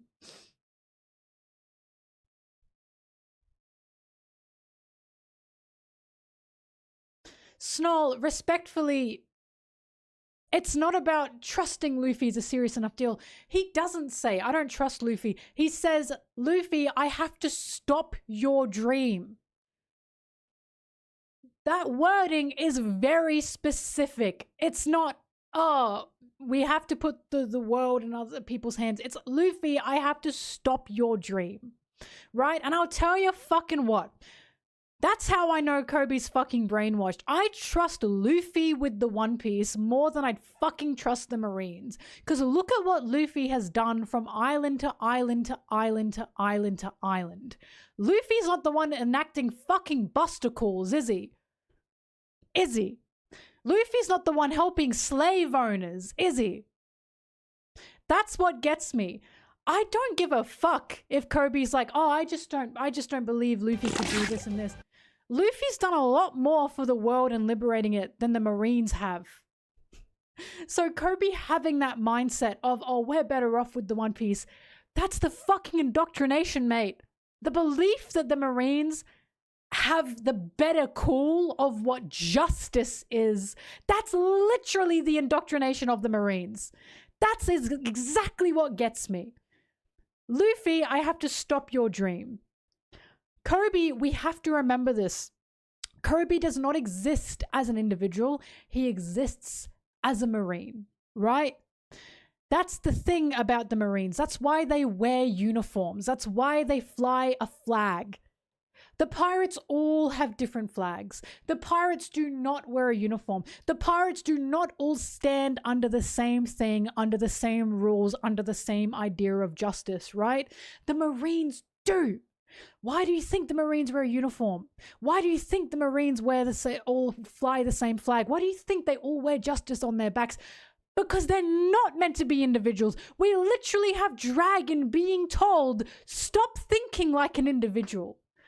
Doesn't that say anything to you? When we see a Marine, we are not seeing an individual. We are seeing a system. That's the point. That's why Smoker is so interesting. Because Smoker had that moment of, oh fuck. Like, this isn't working. That's why Smoker had that, you have to decide what justice is for yourself. That's why Smoker, to me, is so different. Smoker's the only motherfucker that I've seen had that happen, right? Smoker had that eye-opening moment of, wow, this is crazy. Kobe hasn't. He hasn't had that.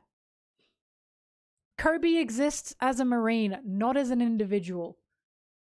I truly see that, and I truly believe that. The fact that he said that about Luffy and the dream stuff, he wouldn't give it to the Marines or the world government. Snow, Kobe is a Marine. This is my point. This is what I'm trying to say. Kobe wouldn't give it to the world government Marines. He's a fucking Marine. Kobe does not exist as an individual. He fucking wears the Marine uniform. Like, this is what I'm trying to say. Kobe will exist as an individual when he rips off that uniform. They literally wear uniforms, right? They are literally wearing uniforms and being told to not think like individuals. I'm sorry, but if you think Kobe doesn't exist as an individual, that's fine. They're like Garp going, I can't save you, Ace. I'm sorry, Ace. That's not Garp existing as an individual. If Garp was an individual, he'd fucking save Ace. He would have stopped that from happening. But he's not. He's a Marine. He's wearing a fucking uniform. The fact that Kobe is saying, Luffy, I have to stop your dream while he is a Marine means he's not an individual. That's the point that's happening here. They are chained to their fucking uniforms. They're wearing uniforms, like... They will not stop being Marines until they rip that shit off their backs, until they rip those uniforms off, until they tear those flags down. That's my issue. When you see a Marine, you're not seeing one person, you are seeing a system. That's what you're seeing. That's what you're seeing. That's why the whole Marines and pirates, us versus them, that's propaganda from the Marines. Pirates exists as individuals. They are not a system. Marines exists as a system, not as individuals. It's meant to be a fucking coin flip type of thing. Opposites, right? Pirates are said to be a whole system. They're not. They are individuals. Marines, on the other hand, a total system. They wear fucking uniforms. There is no us versus them with pirates versus the Marines. There's not. Because pirates do not exist under one conglomerate, do they? They are made, the world's made to believe they do, and they don't. That's why. They don't all fly the same flag, not in the way the fucking Marines do. Until Kobe rips that shit off, until that flag is taken down, they are not individuals. Why do you think Dragon fucking quit? Like, why do you think he quit and said, I don't see justice there? I don't see justice there. Because he went, I can't do anything so long as I wear this goddamn uniform. Hence why he looks at Garp in the face and says, you disgust me. And it's becoming more and more and more and more and more clear that this is the case, that they've existed like this for a very long time. That we've got Marines beating up children, being told that the world government aids them, backs them. Like, it's just constant. It's constant hammering of, look how broken the Marines are. Oda's really hammering that shit in now. Really hammering it in.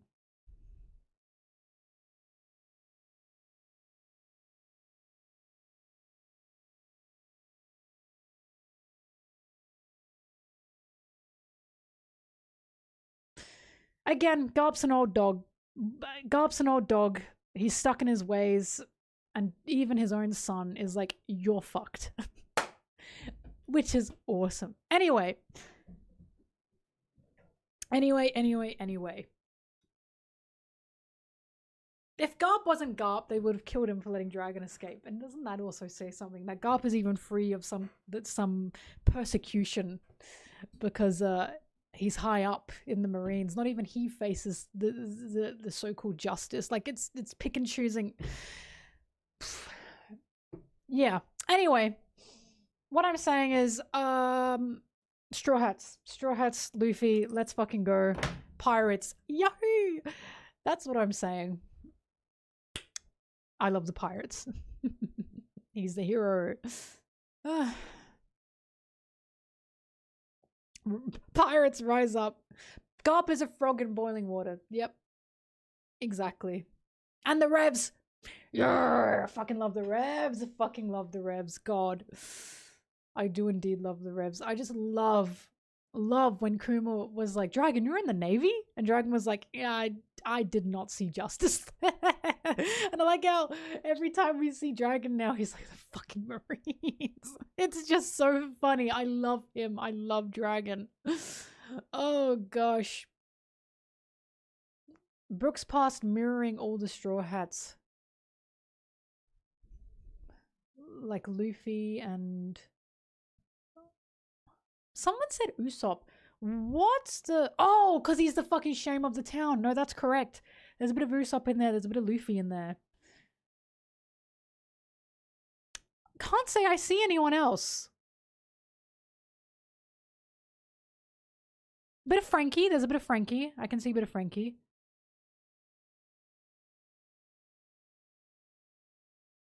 I think in regards to the mirroring of the Straw Hats, that's just supposed to be a showing of this is the world as it's been. These are the struggles that we've all had.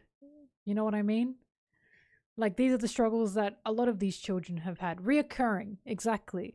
I don't exactly think he's mirroring the Straw Hats to be like, ooh, the Straw Hats, but I think it's supposed to be like, this is... The world has been in quite a lot of pain for a very long time. That even when Brook was a child who was facing these things, right? That this is still something that all these children are facing, that they're all misfits, right?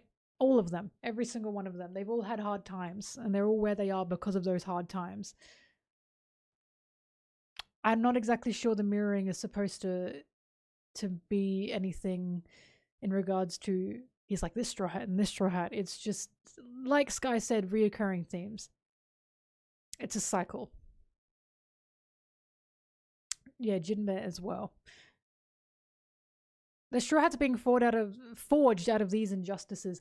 Well, not just forged out of injustices, but forged out of, like, not, because Brook is not being forged just from the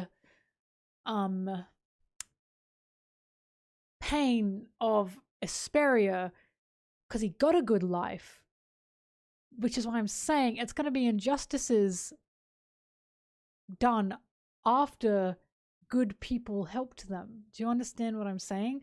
So a lot of the Straw Hats had it rough in their lives, and then they were helped by people who were kind, people with good hearts, and then those people were fucking gunned down.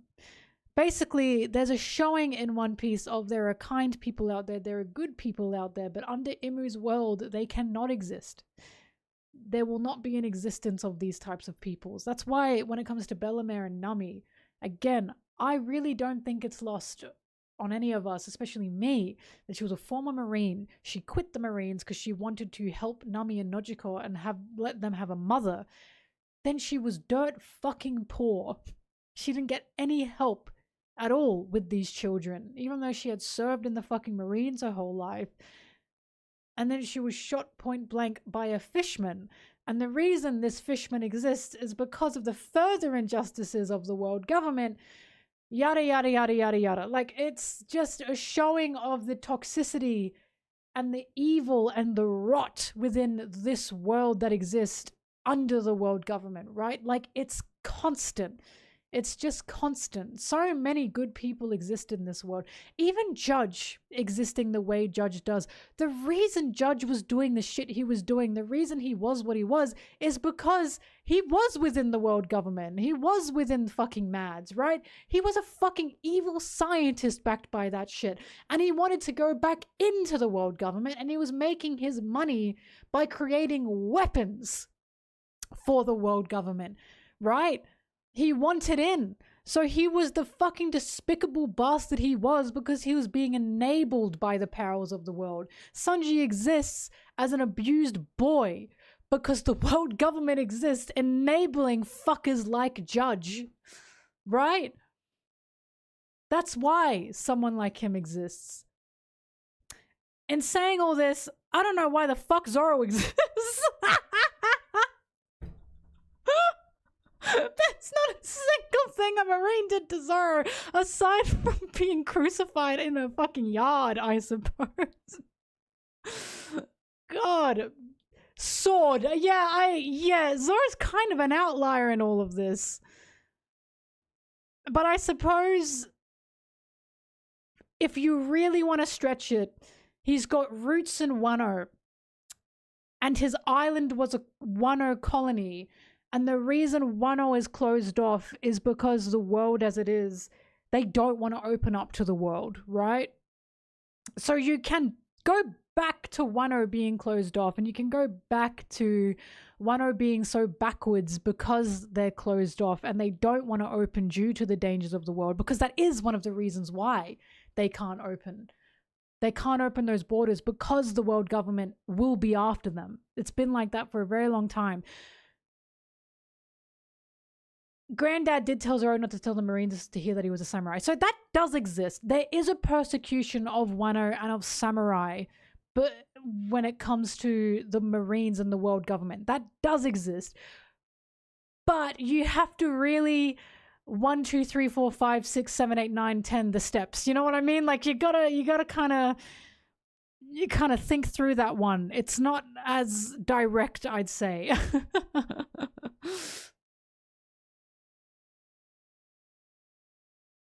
Zoro just likes to cut stuff. Right? Like, I suppose if you really want to stretch it, there's a sexism in Wano, and they're not progressive because they can't open to the world because the Marines and the world government are trying to fucking hunt them down, and that made fucking Kawina's dad sexist. I don't know. I guess it can go on. I don't know. Like, but what we can say is the reason Zoro exists now as a pirate is because the world government and the Marines are fucking icky. Because Zoro was just trying to exist and be the master swordsman, and he needed to like live and eat, so he was hunting pirates to be able to eat. And then the Marines were like, fuck that guy, because guess what? You can hunt and kill as a Marine. That's backed. That's justified. You can't hunt and kill as anyone else. That's bad. That's evil. Stop being a fucking bounty hunter without being a Marine. That's not justified, right? That's bad and evil. Basically, that's why Zoro exists the way he does. The only reason he's a pirate is because the Marines fucking suck. Like, that's literally why that happened. Because he didn't want any of this. And then the Marines tied him up and said, how dare you protect a little girl? And Zoro went, the fuck? What do you mean? And then they tied his shit up. And they literally threatened, we'll fucking kill them. We'll kill them unless you do this. And then I'm going to kill him anyway. So, you know, Zoro does still exist because of Marine and world government persecution. Like, he does. That is still the reason he exists. And of course, Usopp exists as a pirate because his dad was a pirate. And of course, Shanks is a big deal. So there's a lot there as well in regards to Usopp. Usopp and being a pirate. And also being an outcast as a pirate from the beginning. And being proud of his dad as a pirate. That's also a big deal. How dare you be proud of your father who's a pirate? Disgusting. That's an outlaw. That's a criminal, you know? All that kind of stuff. Well, I mean, when I say the steps, I'm talking about childhood, right? I'm talking about the steps from childhood, basically. But yes, currently, in the current day, the reason Zoro exists is because of marine persecution.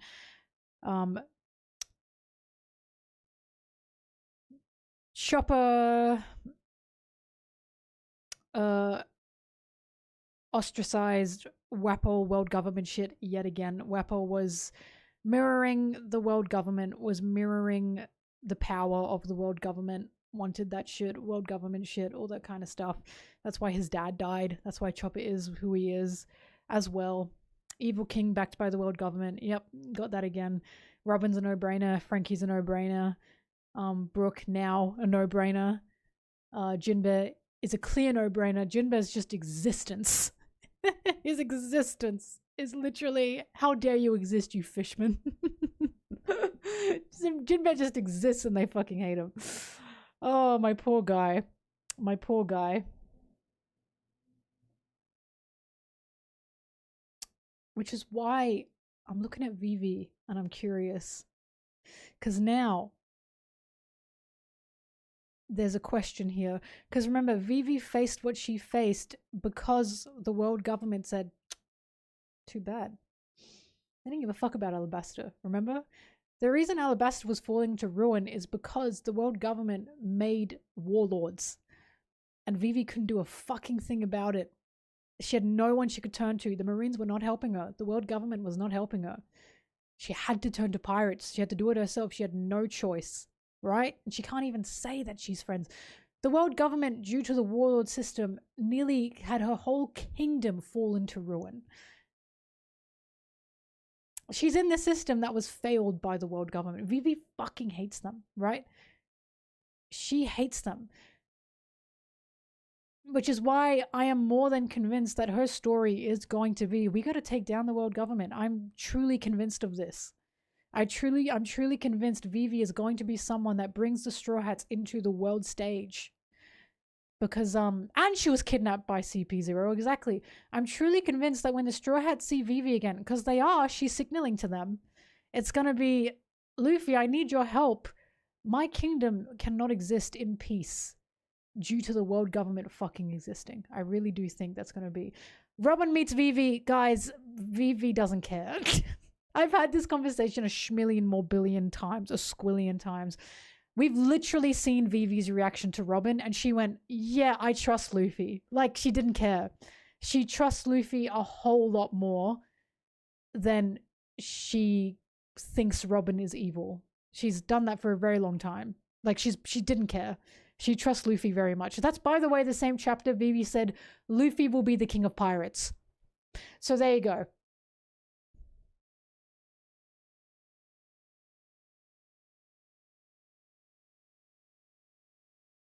Vivi trusts Luffy more than to just distrust Robin. Exactly.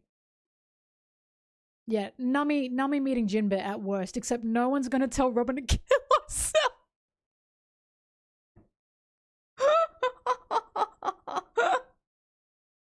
I'm sorry, I love you, Sanji. Can you imagine? Oh my god. He never. Oh, fuck. Robin could be awkward about it. Whoops. But remember, Robin did have that whole chat with Cobra. So, it is what it is.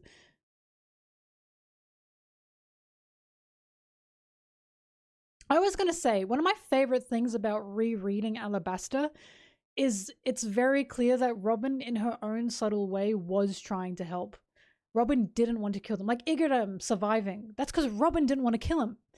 Robin wanted Igadam to survive. She didn't want to assassinate anybody. It's more than clear that Robin did not harbor any resentment towards Vivi, and she also didn't want Vivi dead. She was trying to help Vivi in her own subtle ways, which is why it's very funny that when Robin gives him the eternal pose and Luffy goes, "Arr!" Robin was just trying to help. But of course, if they didn't do that, they would have met Dory and Broggy. They wouldn't have stopped Baroque Works from being on their trail, etc., etc., etc. They wouldn't have met Chopper, all that kind of stuff. So things always happen. Robin also literally saved Luffy after Crocodile beat the shit out of him.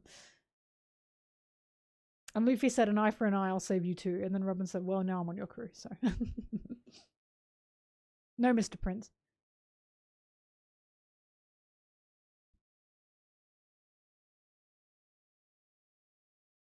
Shit, he's stupid.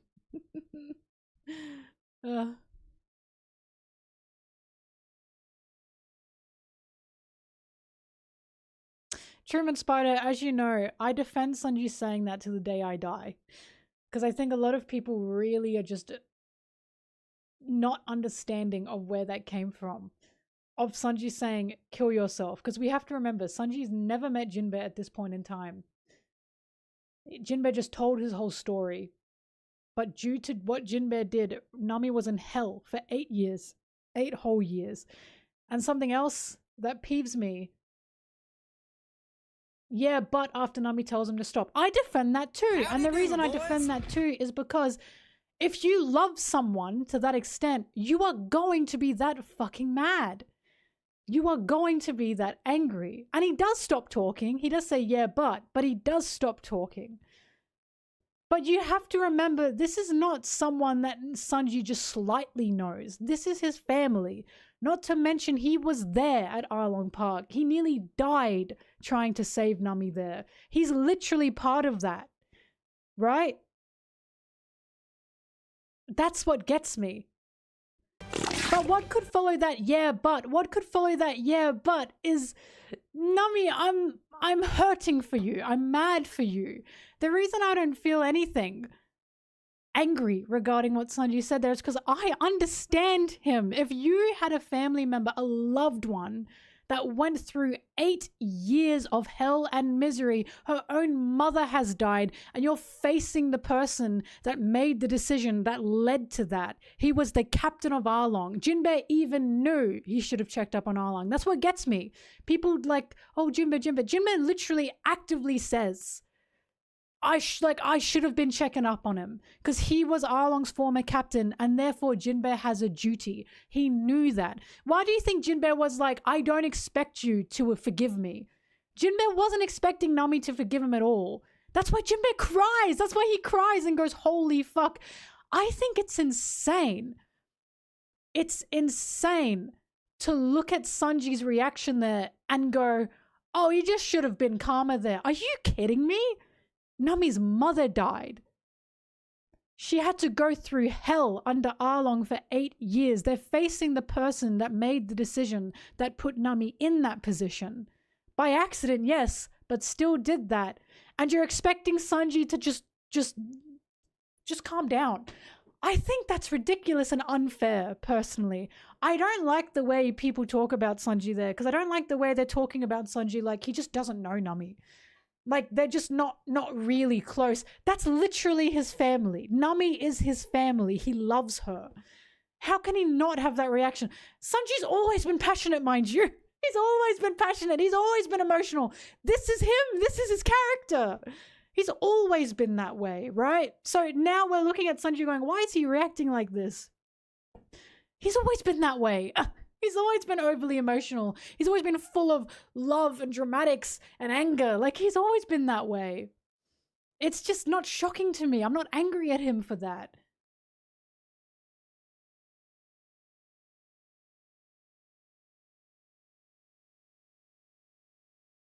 Right? Jinbei was just relieved.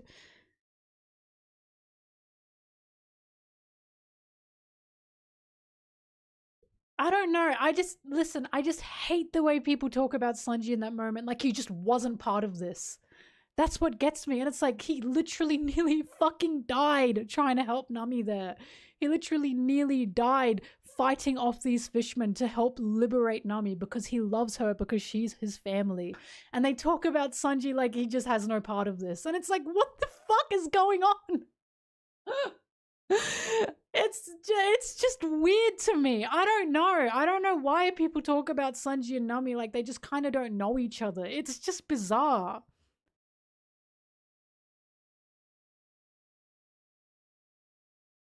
They're allowed to dislike Sanji for it, but what gets me is that, well, why didn't you like Sanji for it? And then it's like, well, why couldn't he be more calm? And it's like, well, think about what the fuck is going on. I don't know. I'm just not sure. I just think I personally think it's unfair to dislike him for that, okay? I feel like you really need to put yourself in his position there.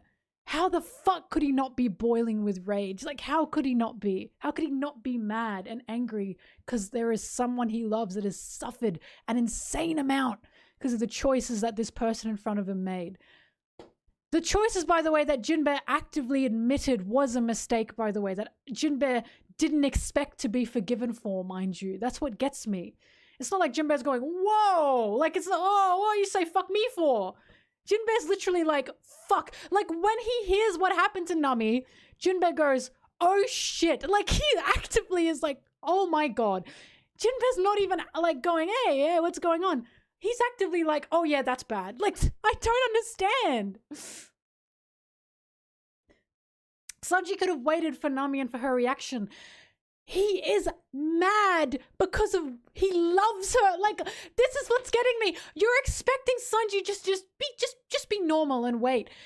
He's fucking boiling with rage. I'm not understanding this. Like, if you were in his position and you love Nami like that, you were his family, you'd not be able to shut up. These are positions that I've been in myself. Right? It's the conversations of he just should have just like waited. He's literally fucking boiling with rage because he loves this person. He loves them. Right? I just think it's totally unfair to be like, you just should have waited. You just should have calmed down. I just don't understand where, like, I don't know. I'm not even trying to be a Sanji Kopi here. It could have been anyone, mind you. Anyone could have been Sanji there. Absolutely anyone. And I totally would have fucking seen where they were coming from. Because this is a family that we're talking about. We're basically saying, why couldn't Sanji be rational in a situation where if you were in his position, you would be fucking irrational. You'd be boiling. You'd be fucking boiling. Like, that's what's getting me. It's like Nami and Sanji in Whole Cake Island. Why couldn't Nami be rational in this moment and think about what's going on with Sanji? I fucking wonder. Like, I fucking wonder. Maybe think about it. Maybe in that moment that was fucking terrifying. Like, it's just, I don't know, it's crazy. It's realistic. That's what gets me. It's totally realistic. And also, we met Jinbei before Sanji or Nami did. Like, I just don't understand it.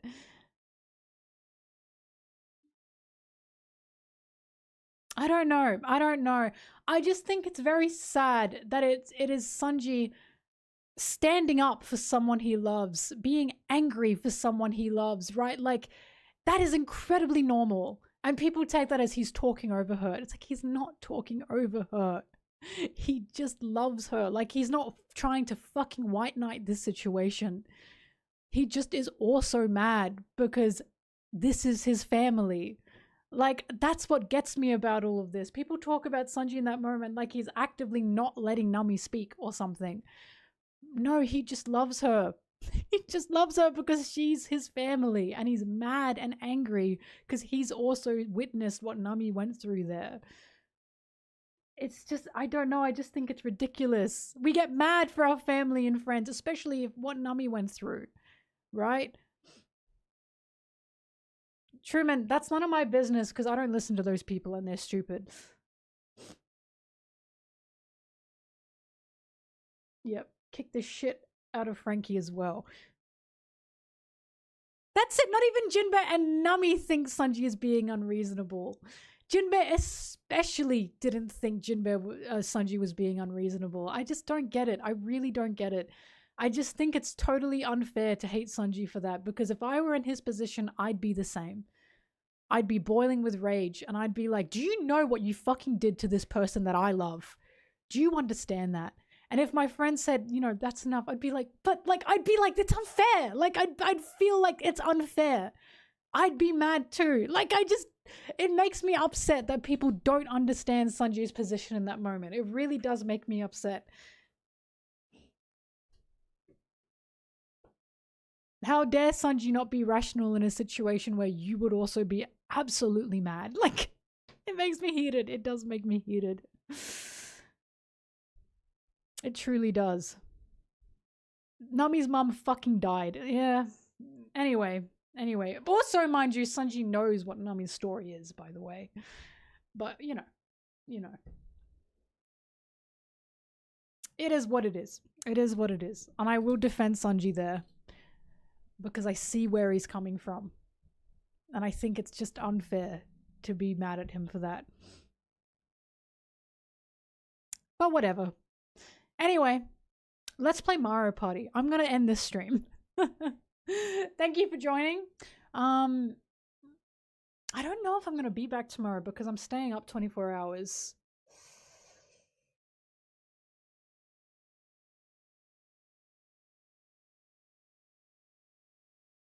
We'll see. Zoro and Sanji and Usopp all listen to Nami's past. All of them. Wait, why? Because I got a friend coming over tomorrow. So let's play Mario Party. All right, I'm gonna end the stream. Whee! God forbid I be a bit of a vampire. All right, thank you everyone. I really appreciate it. For those playing Mario Party with me, I will see you. I still have to test out Gardic. I'm sorry. I just need to test it with my friend first. So, thank you everyone for joining. I appreciate it. Always like these talks. Yes. Yes, I do.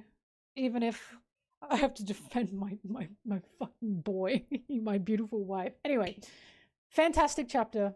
Absolutely awesome chapter. Just loved it. I love being right. Oh, love being right. God, do I love being right. And I will see anyone next time for the next chapter stream. If not, I will see you in Mario Party in about 20 minutes. All right. The Marines are under the world government. They're backed by the world government. Bye, guys. Bye, bye, bye, bye, bye, bye, bye, bye, bye. Bye.